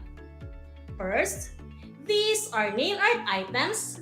such as glitters, beads, rhinestones, and gems, even dried flowers, and etc., which can be used to decorate the nails. A. Water marbling. B. Nail art accessories. C. Nail art stamping. And letter D. Nail art stickers.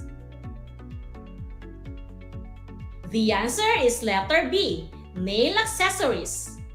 Second, it is a new nail imprinting kit that let you put designs by stamping pre-designed images on your nails in minutes, and there are hundreds of image plates to choose from. Is it A. Nail art stamping, B. Nail art accessories, C. Nail art stickers, and letter D. Water marbling? The correct answer is letter A. Nail art stamping. Number 3. These are variety of stickers like stunning designs and different sizes suitable for all types of nails. Is it A. Nail art accessories, B. Nail art stickers, C. Water marbling, and letter D. Nail art stamping? The answer is letter B. Nail art stickers. Number 4.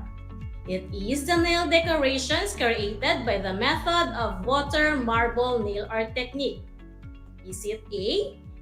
Nail art accessories, B. Nail art stamping, C. Nail art stickers, and letter D. Water marbling? The correct answer is letter D. Water marbling.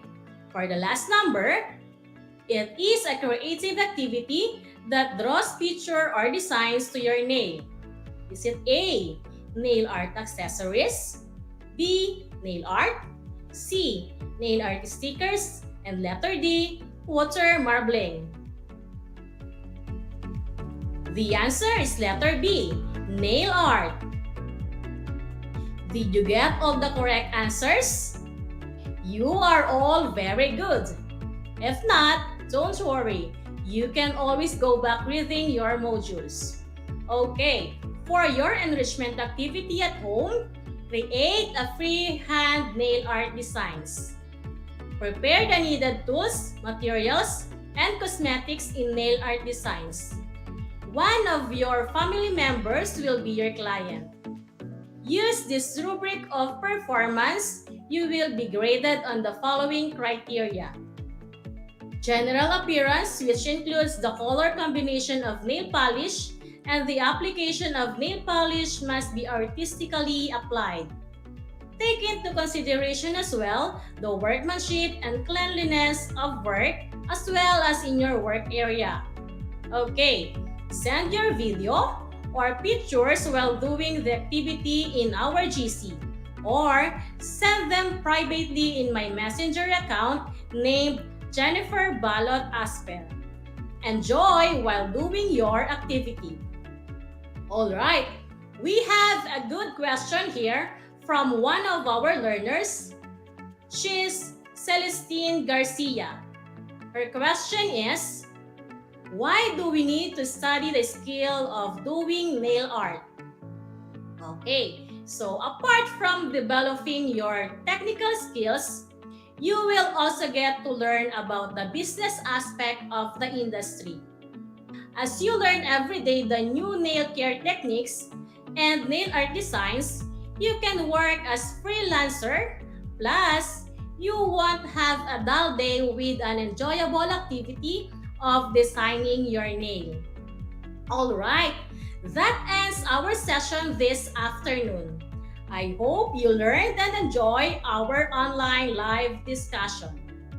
This is Project Shine Aral TarlakHenyo, brought to you by the Department of Education, Division of Tarlac Province, in cooperation with DZTC 828 AM station, sponsored by late Congressman Charlie D. Cowanco of 1st District Representative. Thank you and God bless. I am teacher Jennifer B. Asper of Christiery High School. Grade 9 TLE Anchor Teacher for today, saying, beautifying yourself is the first way to start being self-motivated. God bless everyone.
Para sa'yo, ano ang COVID-19?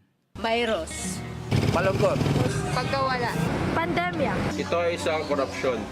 Ito ay isang pahirap. COVID-19 para kanyak kat peligro.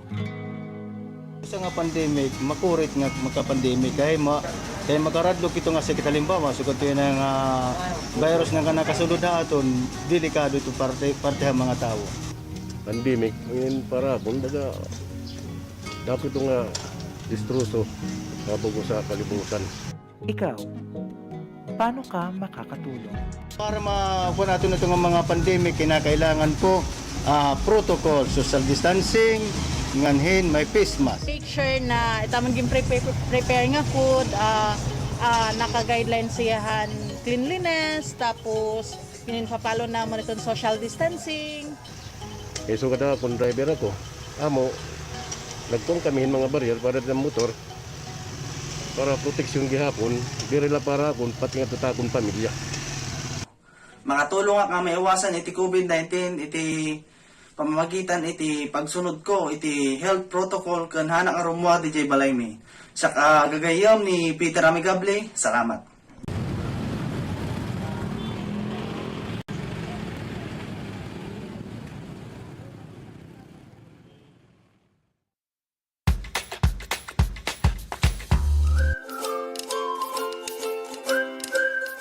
Alam niyo ba na ang jeep ay ang pinakasikat na uri ng transportasyon sa Pilipinas?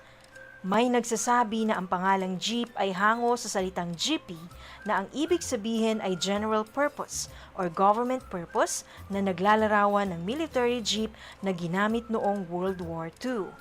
Pagkatapos ng digmaan, iniwan na ng mga sundalong Amerikano ang libu-libong jeep sa kalsada ng Maynila.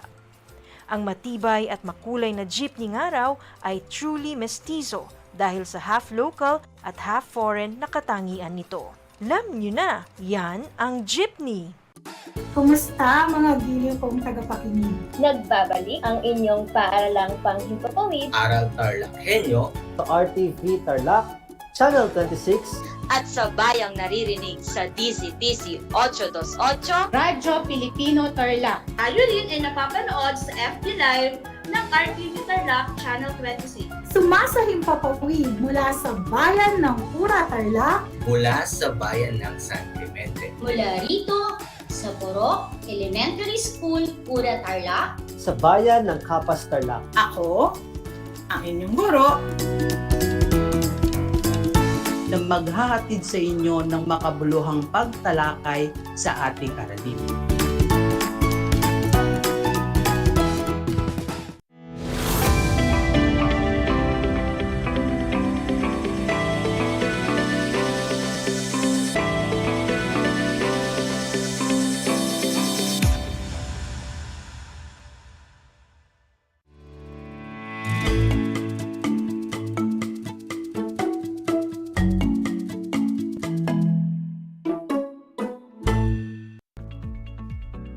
Naimbag nga aldaw Tarlac. Welcome to Aral TarlakHenyo here on RTV Tarlac Channel 26. Simulcast over DCTC 828 Radio Filipino Tarlac. I am Norman Ramos Solentino, your teacher broadcaster for Health Grade 9. Join me as we learn together in this 25 minutes of meaningful discussion. Time check. It's exactly 4:30 in the afternoon. And you are watching Aral TarlakHenyo here on RTV Tarlac, Channel 26. Simulcast over DCTC 828 Radio Filipino Tarlac via remote live broadcast from Moncada, Tarlac. Before we start, I just want to make some important reminders before listening to our broadcast. Make sure that you are in a quiet, relaxed, and comfortable place when listening. Make sure that you have a copy of your module, compendium of notes, class or learning activity sheet to better understand our lesson for today. An important reminder to all our listeners, especially to our dear students and parents. Please feel free and comfortable enough to ask questions during and after this broadcast. You can post your questions, clarifications, and queries via FB live stream of Aral TarlakHenyo here on RTV Tarlac Channel 26. Post a message on our class GC or through SMS. You can message me directly, your teacher broadcaster, on my number 0968 464 113. I'll try my best to answer all your questions, queries, and clarification before our broadcast ends. Once again, you can reach me through my number 0968 464 113. I am looking forward to receive questions and clarifications from you about our discussion for today. Before we formally start our lesson for today, let's have a short recap about the previous topic. Are you ready? Let's begin. What is injury? An injury is damage to your body. It is a general term that refers to harm caused by accidents, falls, hits, weapons, and more. These injuries range from minor to life-threatening. Injuries can happen at work or play, indoors or outdoors, driving a car, or walking across the street. There are two classifications of injuries. The two are the unintentional and intentional. Unintentional injuries refers to injuries that are unplanned and typically preventable when proper safety precautions are followed. The injury occurs in a short period of time and the harmful outcome was not sought. Give some examples of unintentional injuries. Drowning, another. Motor accident, good. Some more. Heat stroke, okay. And we have also heart attack, that's good. Now, let's talk about intentional injury. So, the term intentional is used to refer to injuries resulting from purposeful human action, whether directed at oneself or others. Intentional injuries include self-inflicted and interpersonal acts of violence intended to cause harms. Based on the definition given, can you give examples of intentional injury? Yes, we have suicide, good. Domestic violence, we have also bullying. Another is stalking. Some more, kidnapping and abduction. And lastly, we have sexual abuse. Once again, those are some examples of intentional injury. Congratulations! You have a very good memory, and I'm happy that you still remember what Ma'am Abby discussed. Welcome to your another safety adventure. This will be another and new exciting trip where you will learn new things to widen your horizon. Good luck again and have a safety journey. The basic necessities of mankind include food, clothing, and shelter. However, it is not enough that we have these basic needs if we are living in fear and uncertainty of danger every day. Today, one rising necessity that we need to focus on is safety. We are always exposed to dangers, whether we are young or old, rich or poor. It is therefore necessary that we are aware of what these possible dangers are, how all of this can affect us, and how we can prevent ourselves to prevent them from happening or minimize the effects if they happen to us. This module focuses on intentional injuries that you may be exposed to. Through proper information, this module aims to equip you with the knowledge and understanding of the types of intentional injuries that might happen to you as well as its risk to your health. In the end, we hope that you will be able to prevent intentional injuries as well as maintain a healthful behavior that will promote a culture of non-violence. Intentional injuries are injuries resulting from violence.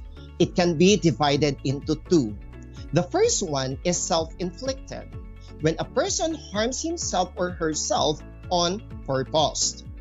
And the second one is assault, when the person or persons harm another on purpose.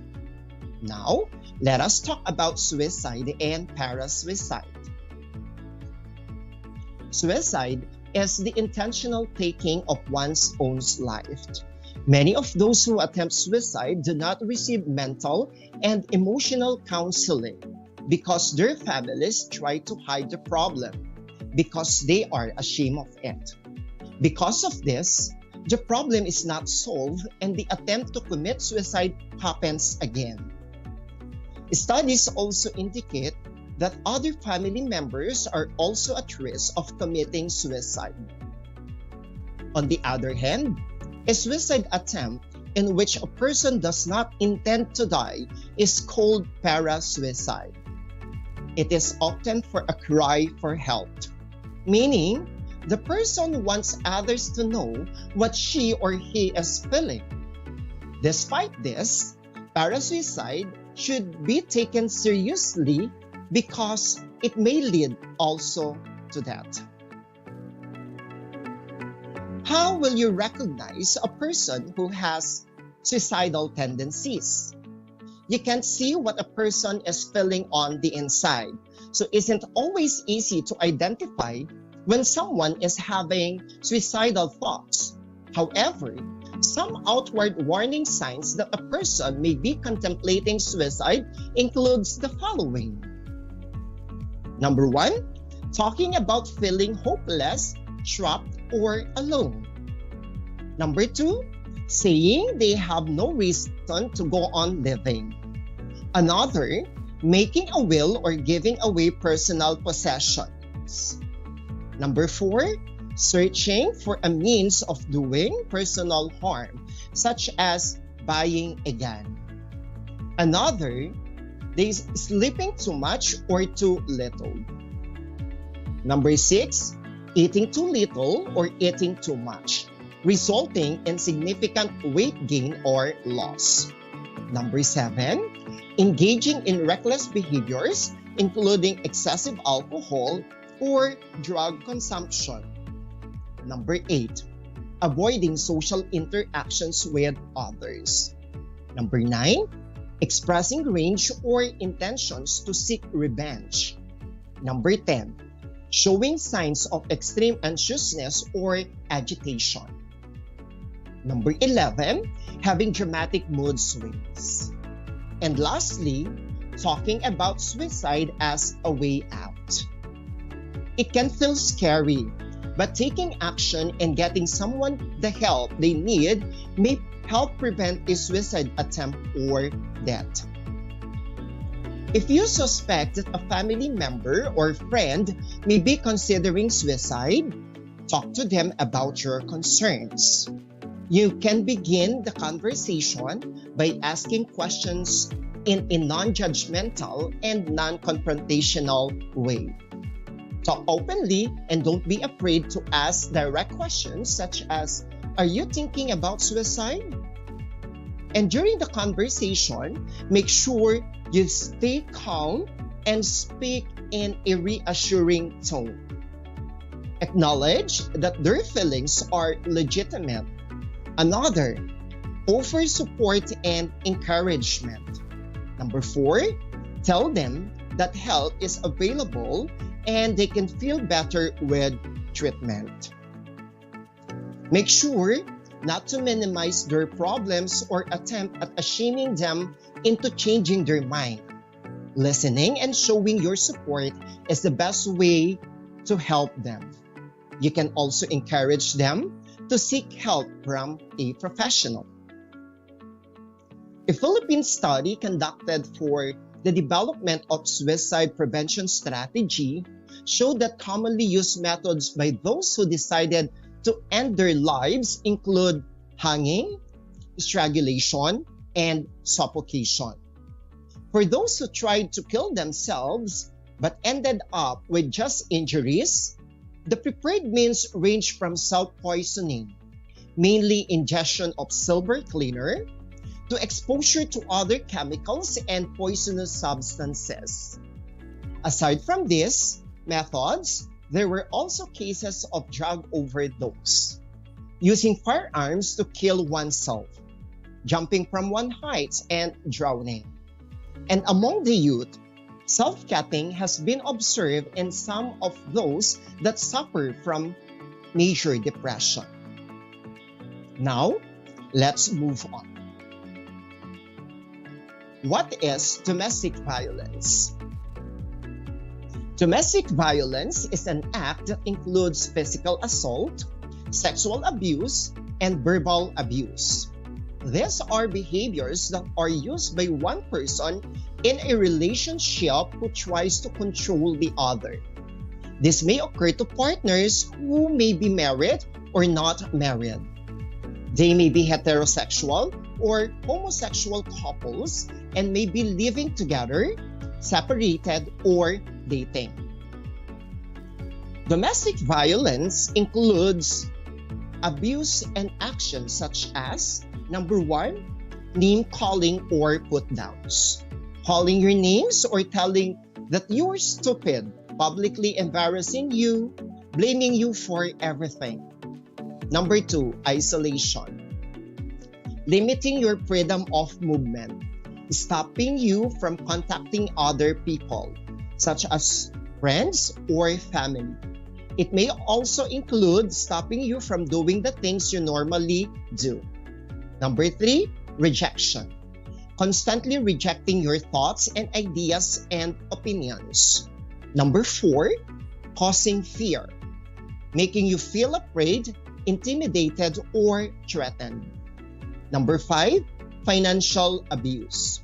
Controlling or withholding your money, preventing you from working or studying, stealing from you. Financial abuse is another form of domestic violence. And lastly, number 6, bullying and intimidation. Purposely and repeatedly saying or doing things that are intended to hurt you. Domestic violence can happen in any relationship, regardless of ethnic group, income level, religion, education, or sexual orientation. Abuse may occur between a married people or between an unmarried people, living together or in dating relationship.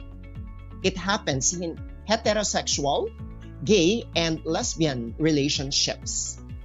However, researchers have found that some people are more likely to become the victims of domestic violence.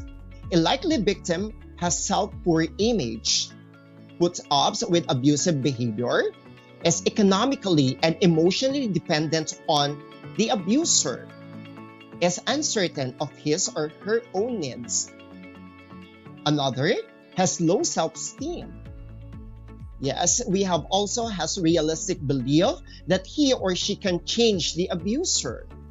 Another feels powerless to stop violence. And lastly, believes that jealousy is proof of love. While abuse can happen to anyone, women are by far the most frequent victims, and men are the most frequent abusers. There are some children who experience domestic violence in their homes. Their parents may think that their children do not know about the violence, but most of the time, the children are aware of it. They can feel helpless, scared, and upset. Some of them blame themselves as they feel like the violence is their fault. Nevertheless, children in a violent home experience different problems as they grow up, and these problems do not go away on their own. They can be there even as the child gets older. And now, let's have a quiz about our lesson for today. This is only a 5-item quiz. You can write your answer on your Mappy notebook or simply post your answer via FB live stream of Aral TarlakHenyo on RTV channel 26. Here is the direction. Write the letter of the best answer. Are you ready? Okay, let's proceed. Number 1. Which is a risk factor?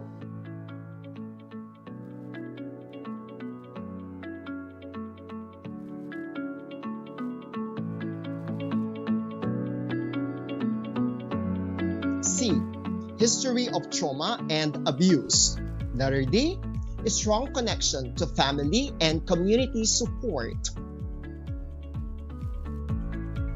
Number 2.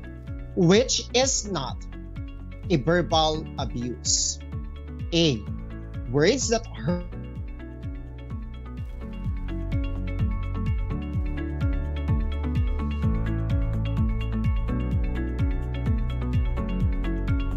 D. Words that are used to explain to a child his or her mistake. D. Words that can cause a gradual diminishing of self-confidence. Number 3. Why does domestic violence happen? A. The abuse in a stressful relationship. B. The abuser is trying to control the victim. C. The couple do not have much money and this causes stress in the relationship. D. All of the above.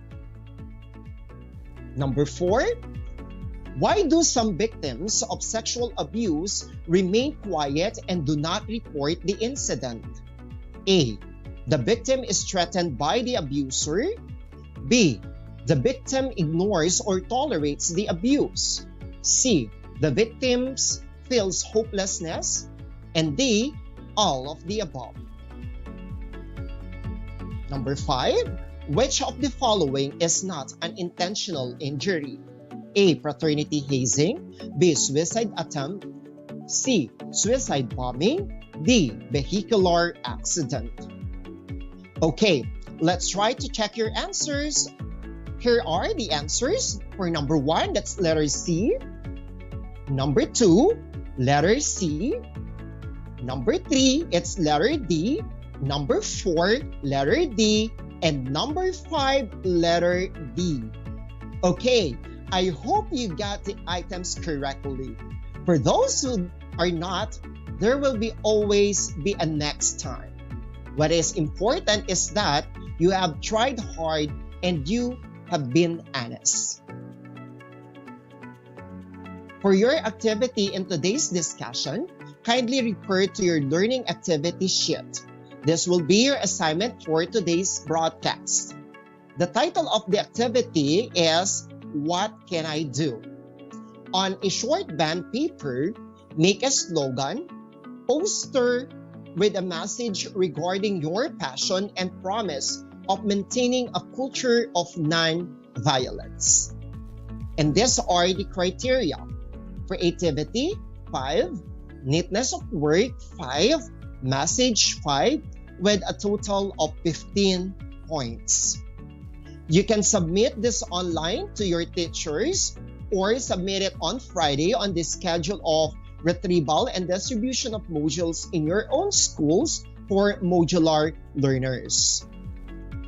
Once again, don't forget to watch us live on Facebook from 8 a.m. to 5:30 in the afternoon, from Monday to Friday, for more radio-based lessons based on the most essential learning competencies. Please also take time to like and share our Facebook page, RTV Tarlac Channel 26. Once again, this has been your teacher broadcaster, feeling thankful, humbled, and privileged to have served you all. I am Norman Tolentino from Sapang National High School, now signing off. Thank you, and God bless us all.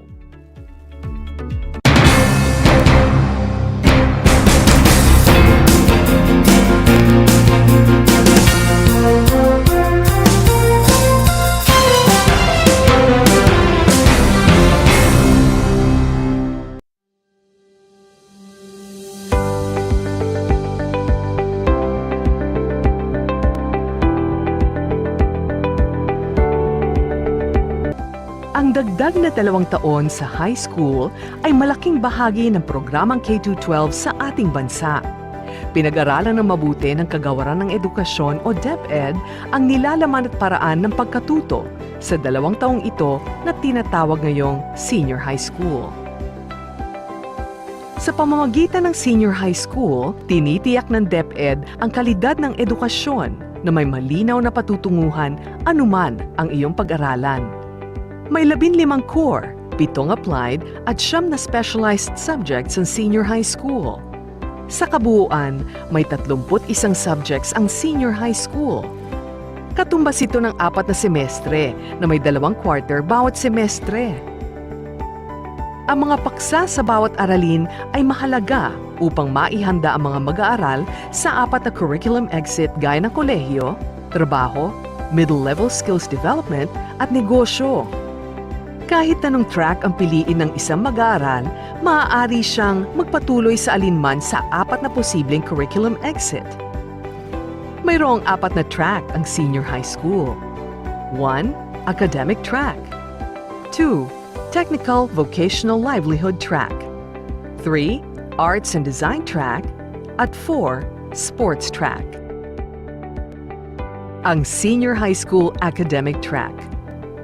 Upang makatugon sa mabilis na pagbabago ng ating panahon, tinitiyak ng senior high school program na handa ang mga magsisipagtapos dito sa mga hamon ng pagbabago. Sa academic track, ang mga nagsipagtapos ay maaaring makapagpatuloy ng pag-aaral sa kolehiyo, mag-aral ng mas mataas na mga kasanayan o middle-level skills, magtrabaho o magnegosyo. 4 na strand ang maaari nilang pagpilian sa academic track. 1. Accountancy, Business and Management o ABM strand. 2. Science, Technology, Engineering and Mathematics o STEM strand. 3. Humanities and Social Science or HUMS strand. At 4. General Academic Strand o GAS. Ang ABM strand ay para sa mga mag-aaral na nais kumuha ng kurso sa kolehiyo, kaugnay ng finance, business o accounting. Ang STEM strand ay para naman sa mga mag-aaral na may kakayahan o interes sa science, technology, engineering at mathematics. Sa STEM, mayroong mga science lessons na kasama na sa core subjects, kaya papalitan ito ng earth science at disaster readiness. Upang mapabilang sa STEM, kailangan ng final grade na di bababa sa 85 sa grade 10 math at science, percentile rank na 86 o higit pa sa STEM subtest sa National Career Assessment Examination o NCAE. Kung walang NCAE, maaaring makipag-ugnayan sa paaralang nais ninyo hinggil sa mga requirements. Ang Hume Strand ay para sa mga estudyanteng nais kumuha ng mga kursong kaugnay ng social sciences at humanities tulad ng journalism, communication arts, liberal arts, education, sociology, psychology, at iba pa. Ang General Academic Strand ay para sa mga mag-aaral na nais maging bukas sa mga options o electives mula sa iba't ibang tracks tulad ng academic, TVL, sports, at arts and design. Narito ang mga specialized subjects sa ilalim ng academic track. A. ABM Strand. Applied Economics, Business Ethics and Social Responsibility. Fundamentals of Accountancy, Business and Management. Business Math. Business Finance. Organization and Management. Principles of Marketing. B. STEM Strand. Pre-Calculus. Basic Calculus. General Biology. General Physics. General Chemistry. Earth Science. Disaster Readiness and Risk Reduction. C. Hume's Strand. Creative Writing. Creative Nonfiction. Introduction to World Religions and Belief Systems. Community Engagement, Solidarity, and Citizenship. Philippine Politics and Governance. Trends, Networks, and Critical Thinking in the 21st Century. Disciplines and Ideas in the Social Sciences. Disciplines and Ideas in the Applied Social Sciences. D. General Academic Strand. Humanities, Social Science, Applied Economics, Organization and Management, Disaster Readiness and Reduction, Electives. Maraming kurso ang maaaring pag-aralan ng mga nakatapos ng kahit anong strand sa academic track na kalaunan ay mapakikinabangan nila sa pagtatrabaho. Narito ang ilang halimbawa. Ang mga mag-aaral na nakapagtapos ng ABM Strand ay maaaring pumili ng kurso sa kolehiyo na kaugnay sa trabaho ng isang accountant, bookkeeper, market analyst, entrepreneur, financial advisor, business agent, manager, product and service innovator, portfolio manager, advertiser, o bank teller. Ang mga mag-aaral na nakatapos ng STEM Strand ay maaaring pumili ng kurso sa kolehiyo na kaugnay sa trabaho ng isang engineer, medical professional, professor, instructor o teacher, architect, product designer, scientist, veterinarian, dentist, chemist, physicist, pharmacist, graphic designer, at automobile designer. Ang mga mag-aaral na nakapagtapos ng Hume Strand ay maaaring pumili ng kurso sa kolehiyo na kaugnay sa trabaho ng isang teacher, instructor o professor, education specialist, guidance counselor, lawyer, writer o author, psychologist, social worker, public servant, journalist, film director, social entrepreneur o influencer. Ang mga mag-aaral na nakapagtapos ng GA Strand ay maaaring pumili ng kurso sa kolehiyo, subalit dapat isaalang-alang ang mga prerequisite subjects ng ninanais na kurso.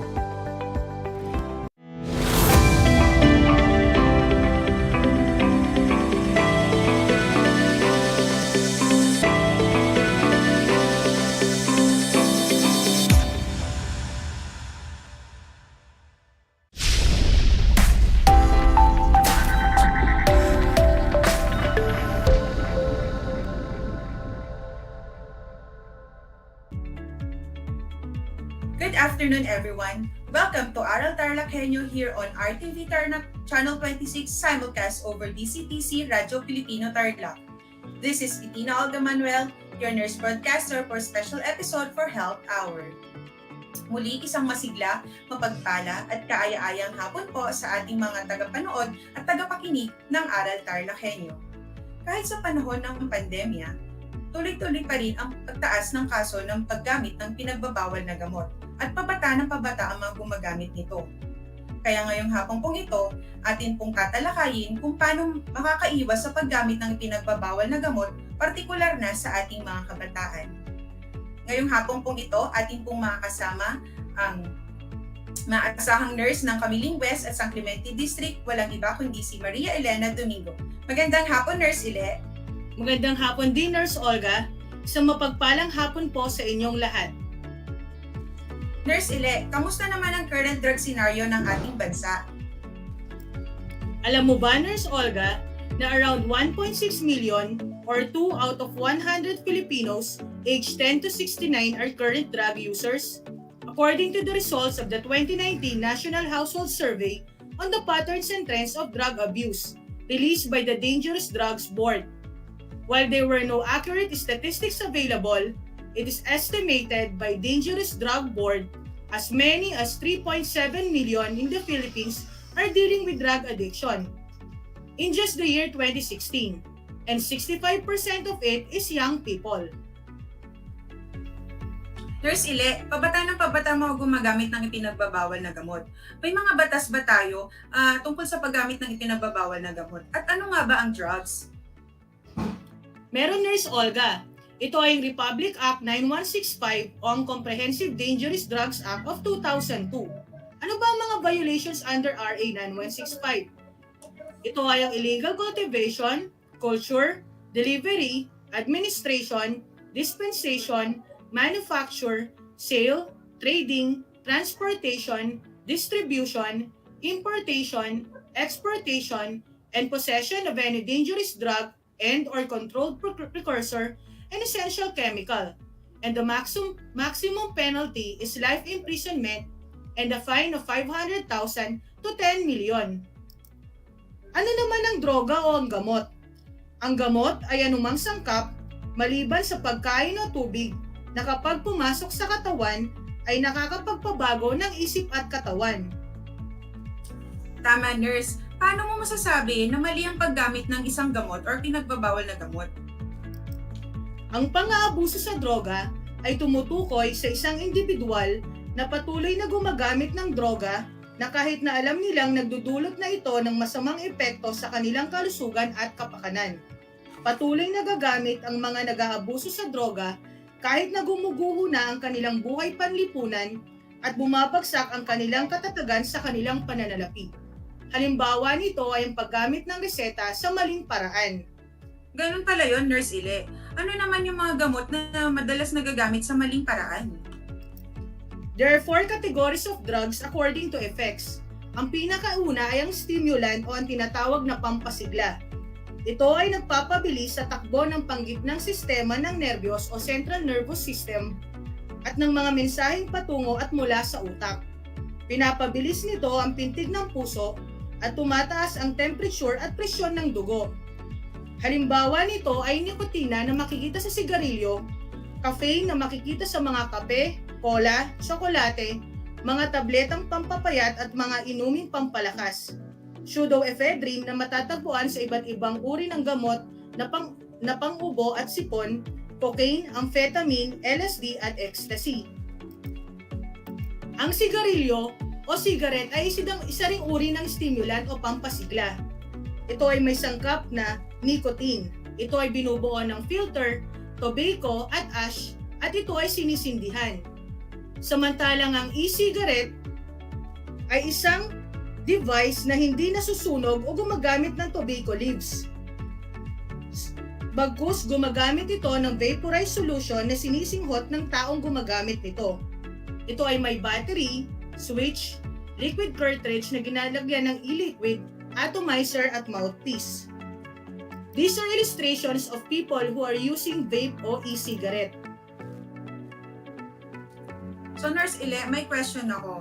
Yung tar daw kasi ang nagkakos ng cancer at hindi yung nicotine. So yung mga vape kasi, o yung mga gumagamit ng vape, walang tar. So ibig sabihin ba nun, yung mga vape ay hindi nakaka-cancer? Actually, fake news yan, Nurse Olga.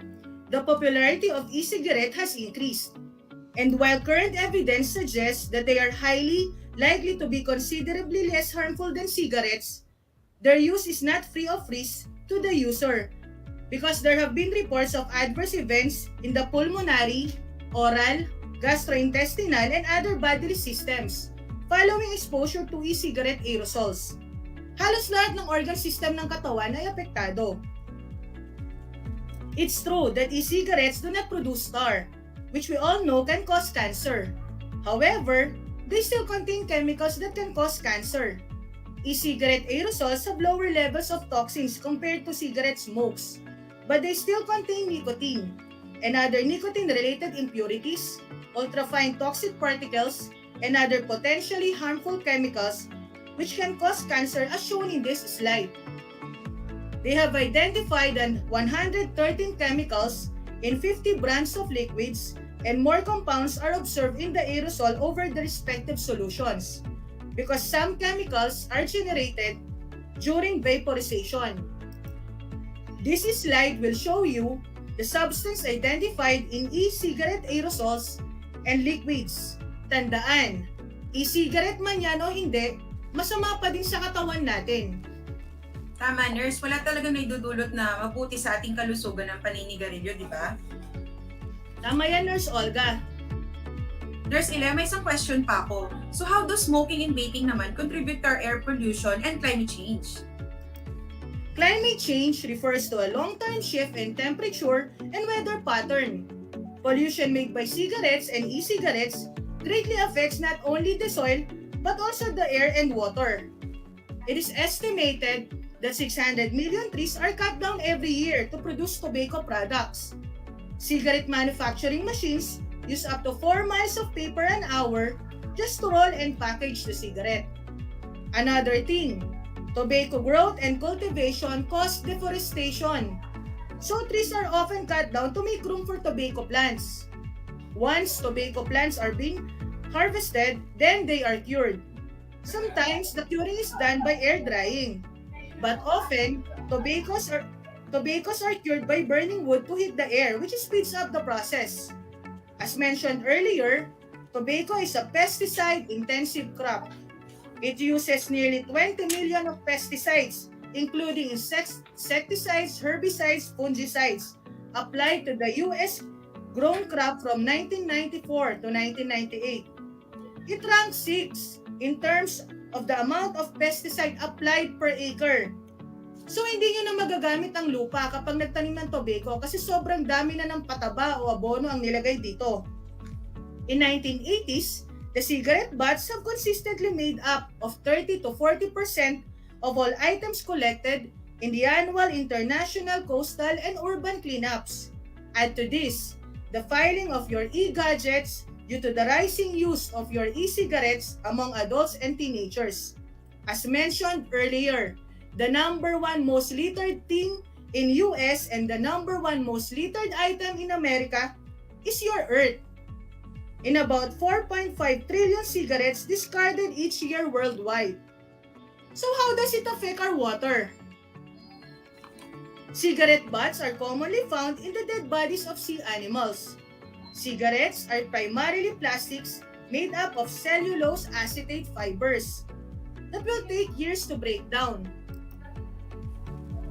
For our air, your cigarette and cigarette release 7,000 environmentally toxic chemicals in air. And did you know that air pollutants can modify pollen allergenicity through interaction with allergens? Ibig sabihin, mas nagiging allergic ang mga may hika, mas nag-exacerbate sila, mas gumagrabe sila dahil naaamoy nilang mga pollens na ito. In summary, nakakasama po ang paninigarilyo o vaping sa planet Earth, kaya dapat tigilan natin to. Tama ka dyan, Nurse Ile. May follow-up question pa ako. Di ba nasa pandemya pa rin tayo? So yung mga smokers ba at vapers, mas mataas ba or mas high risk ba sila na ma-infect ng COVID-19 kahit nakabakuna na sila? Ang smoking o paninigarilyo o vaping cannabis o paggamit ng e-cigarette damages the lungs and harms the immune system. Ito po ang lumalaban sa mga sakit, parte ng katawan na lumalaban para mabuhay tayo. The Cleveland Clinic study found that COVID-19 patients who have smoked more than 30 pack years, they are 2.25 times higher odds of hospitalization and 1.89 times more likely to die than those who never smoke. People who smoke or who have smoked in the past are most likely hospitalized or die from COVID-19 than people who haven't smoked. In our body, there is what you call the angiotensin converting enzyme 2 receptor o ang ACE2 receptor. Dito dumidikit yung COVID-19.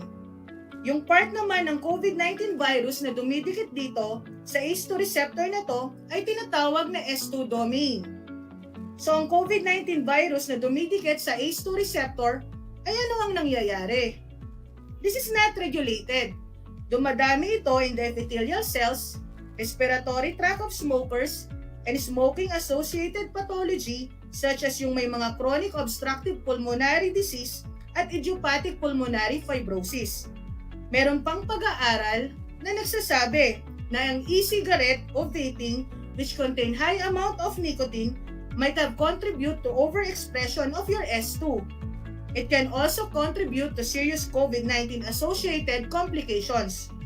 Ibig sabihin, habang dumadami ang paghihit-hit, mas dumadami ang pintuan na ito, ang ACE2 receptors. So mas madali kang makakuha ng COVID-19 virus ngayon. Kaya kayong mga kabataan, huwag kayong magligarilyo. And those who try to smoke, to quit. And reduce the risk of coronavirus infection. Smoking increases the risk of lung infection and you are twice likely to get pneumonia and 5 times likely to get flu than from non-smokers. Stopping smoking includes heart, lungs, and the immune system. Stopping smoking is the most effective way of improving life of your family, friends, loved ones, now and in the future. Correct ka dyan, Nurse Ile. Kaya habang bata pa tayo, umiwas na tayo sa bisyo.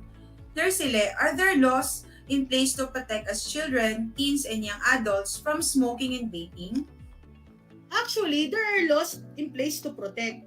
So yung mga EO 26 at 106, they pertain to ban smoking and vaping in enclosed places. Ito yung nakakatulong para hindi ma-expose sa mga second-hand smokers. The laws include the ban on their sale to minors. Based on studies, raising taxes on these products are effective ways to curb smoking and vaping. Since mas mahal ang sigarilyo, the youth cannot buy it. The RA 11346, 11467 are the sin tax law. They were exactly for that. They raised the taxes on traditional and e-cigarettes. The law also specifies that access to e-cigarette is for 21 years old. However, this is being challenged by a provision, ito yung vape bill, which is to lower the age by 18 instead of 21. And the reason of the lawmakers is para daw pare-pareho na ang edad na pwedeng bumili ng cigarette at e-cigarette.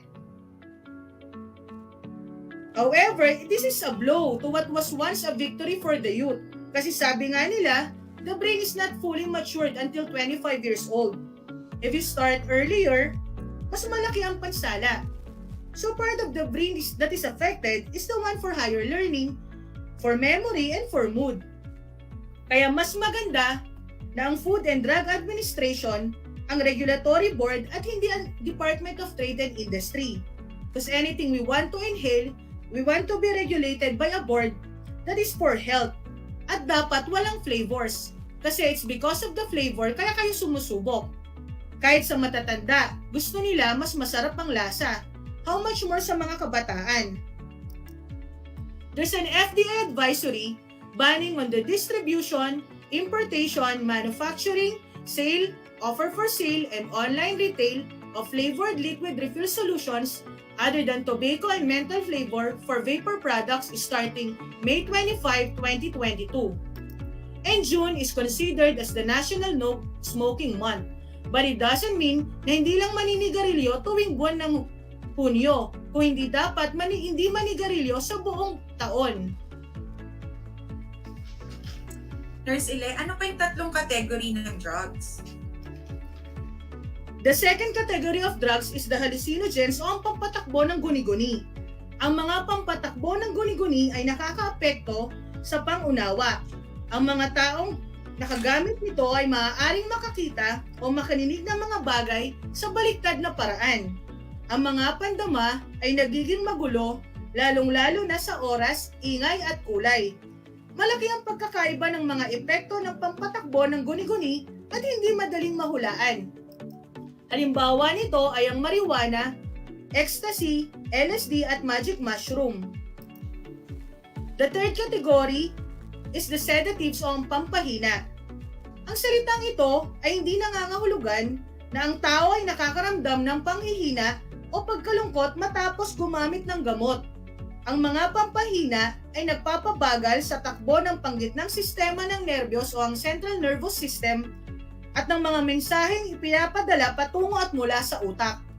Ang pintig ng puso at paghinga ay bumabagal din. Halimbawa nito ay tranquilizers at alcohol. And the last category is the narcotics o narkotiko. Ito ay may katangian na nagpapabago ng kalagayan na maaaring nakakatulong sa paggaling ng isang pasyente na dumadanas ng isang malubhang trauma o sakit. Halimbawa nito ay morphine, codeine, at heroin. Nurse, ito yung madalas na tinatanong ng nakakarami, no? Bakit ba nalululong yung ating mga kabataan sa paggamit ng pinagbabawal na gamot or droga? Ang mga kabataan ay gumagamit ng bawal na gamot sa katulad ng mga dahilan na binibigay ng mga may edad sa kanilang paggamit ng bawal na gamot. Kabilang dito ay ang mga sumusunod na kadahilanan. Upang magsaya, matakasan at malimutan ang problema, magkaroon ng tiwala sa sarili, makihalubilo, magdiwang, mag-eksperimento, mawala ang pagkabagot, mag-relax, at upang mapawi ang sakit. At paano mo naman masasabi, nurse, ng isang tao ay umaabuso na sa paggamit nito? Ang mga epekto ng bawal na gamot ay magkakaiba sa bawat tao. Walang pisikal o emosyonal na mga pagbabago na partikular lamang sa paggamit ng bawal na gamot. Ngunit ang isang bata ay may pagkilos na hindi karaniwan sa loob ng mahabang panahon ay maaaring may problema.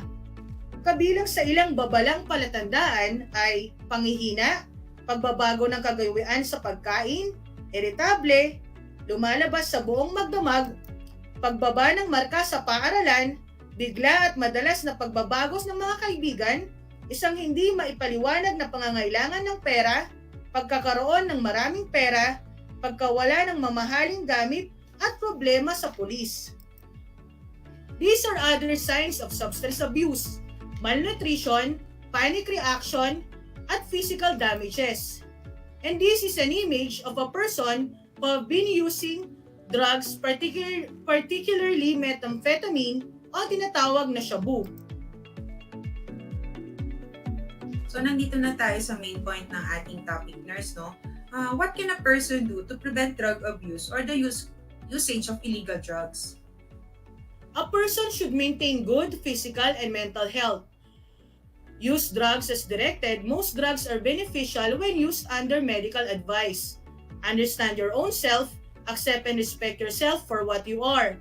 Develop your potentials. Engage in wholesome, productive, and fulfilling activities. Learn to relate effectively to those who can communicate your problems freely. Learn to cope with your problems and other stresses without resorting to drug abuse.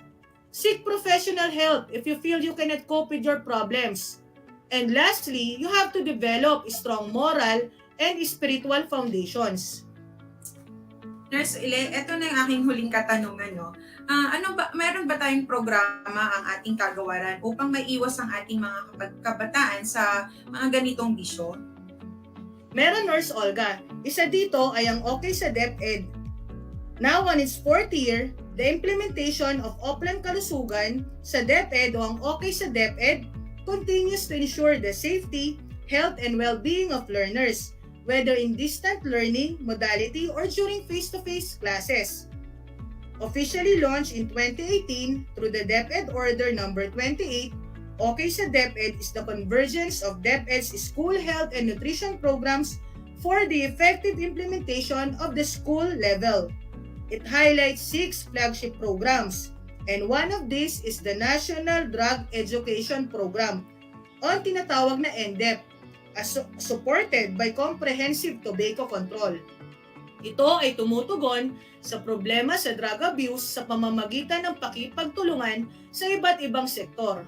Ang mga components nito ay curriculum at instruction, mga serbisyong umaagapay sa curriculum, pagpapaunlad sa kapasidad ng mga guro at iba pang kawani, drug education ng mga magulang at ng komunidad, research, evaluation, at monitoring. Another program is the Barkada Kontra Droga. This is a program of the Dangerous Drugs Board designed to promote youth empowerment through organizing a worthy group called Barkada, which will lead a healthy lifestyle that is drug-free and productive. This is a peer-based program designed as a preventive education and information strategy to counter the dangers and disastrous effects of drug abuse. It aims to empower the individual to be a catalyst within his or her peer group in advocating healthy, drug-free lifestyle through involvement in various wholesome activities. The top 5 most participated activities under Barkada Kontra Droga are dancing activities, creative writing activities, peer counseling activities, art activities, and religious activities. Tandaan, love yourself and be drug-free. At dito po natatapos ang ating talakayan. Very informative talagang ating naging topic ngayong hapong, nurse. Kaya maraming salamat po for sharing your knowledge and expertise with regards to prevention of drug use and smoking among our youth. Sana po marami po kayong napulot na aral ngayong hapong ito. Bago po kami magpaalam, nais po naming iparating ang aming taus-pusong pasasalamat sa ating butihing Superintendent, Dr. Ronaldo A. Boson, sa mga mababait at masisipag na mga Assistant Superintendents, Dr. Armando Catili and Dr. Maria Celina Vega, ang ating Division Chiefs, the ever-supportive Dr. Noel Linsao and Dr. Paulino Dipano, our amiable and hardworking Mother of School Health Unit, Dr. Marilyn Manalo, Health and Nutrition Personnels, District Supervisors, School Principals and Heads, Health Specialists, Teaching and Non-Teaching Personnels, Learners, at lahat ng mga nagtulong-tulong upang maipatupad po ang mga programang ito. Sa ating pong mga eksperto na patuloy na nagsasaliksik upang mas lalong mapabuti ang ating pamumuhay, kayo po ang mga bayani, lalo na po sa panahon ng pandemya. Sa aming mga stakeholders ng kagawaran ng edukasyon, maraming salamat po sa patuloy na pagtulong para sa ating mga kabataan na siyang pag-asa ng bayan. Nurse Ile, any parting words before we end our program? Shoutout po sa mga health and nutrition specialists, mga guro, mga mag-aaral na nanonood ng programang ito mula sa Kamiling West, San Clemente at Mayantok District. At sa mga kasamahan namin sa School Health Unit ng Schools Division of Tarlac Province, isang karangalan na mapabilang sa inyo. Muli, ako po si Nurse Bettina Olga ng Schools Division of Tarlac Province. At ako naman po si Nurse Maria Elena Domingo na nag-iiwan ng katagang, minsan ka lang mabubuhay sa mundo kaya piliin mo ang mga taong hindi magbubuyong sa'yo sa masamang bisyo. Maraming salamat sa inyong pakikinig. Stay safe and magandang hapon po. Bye-bye!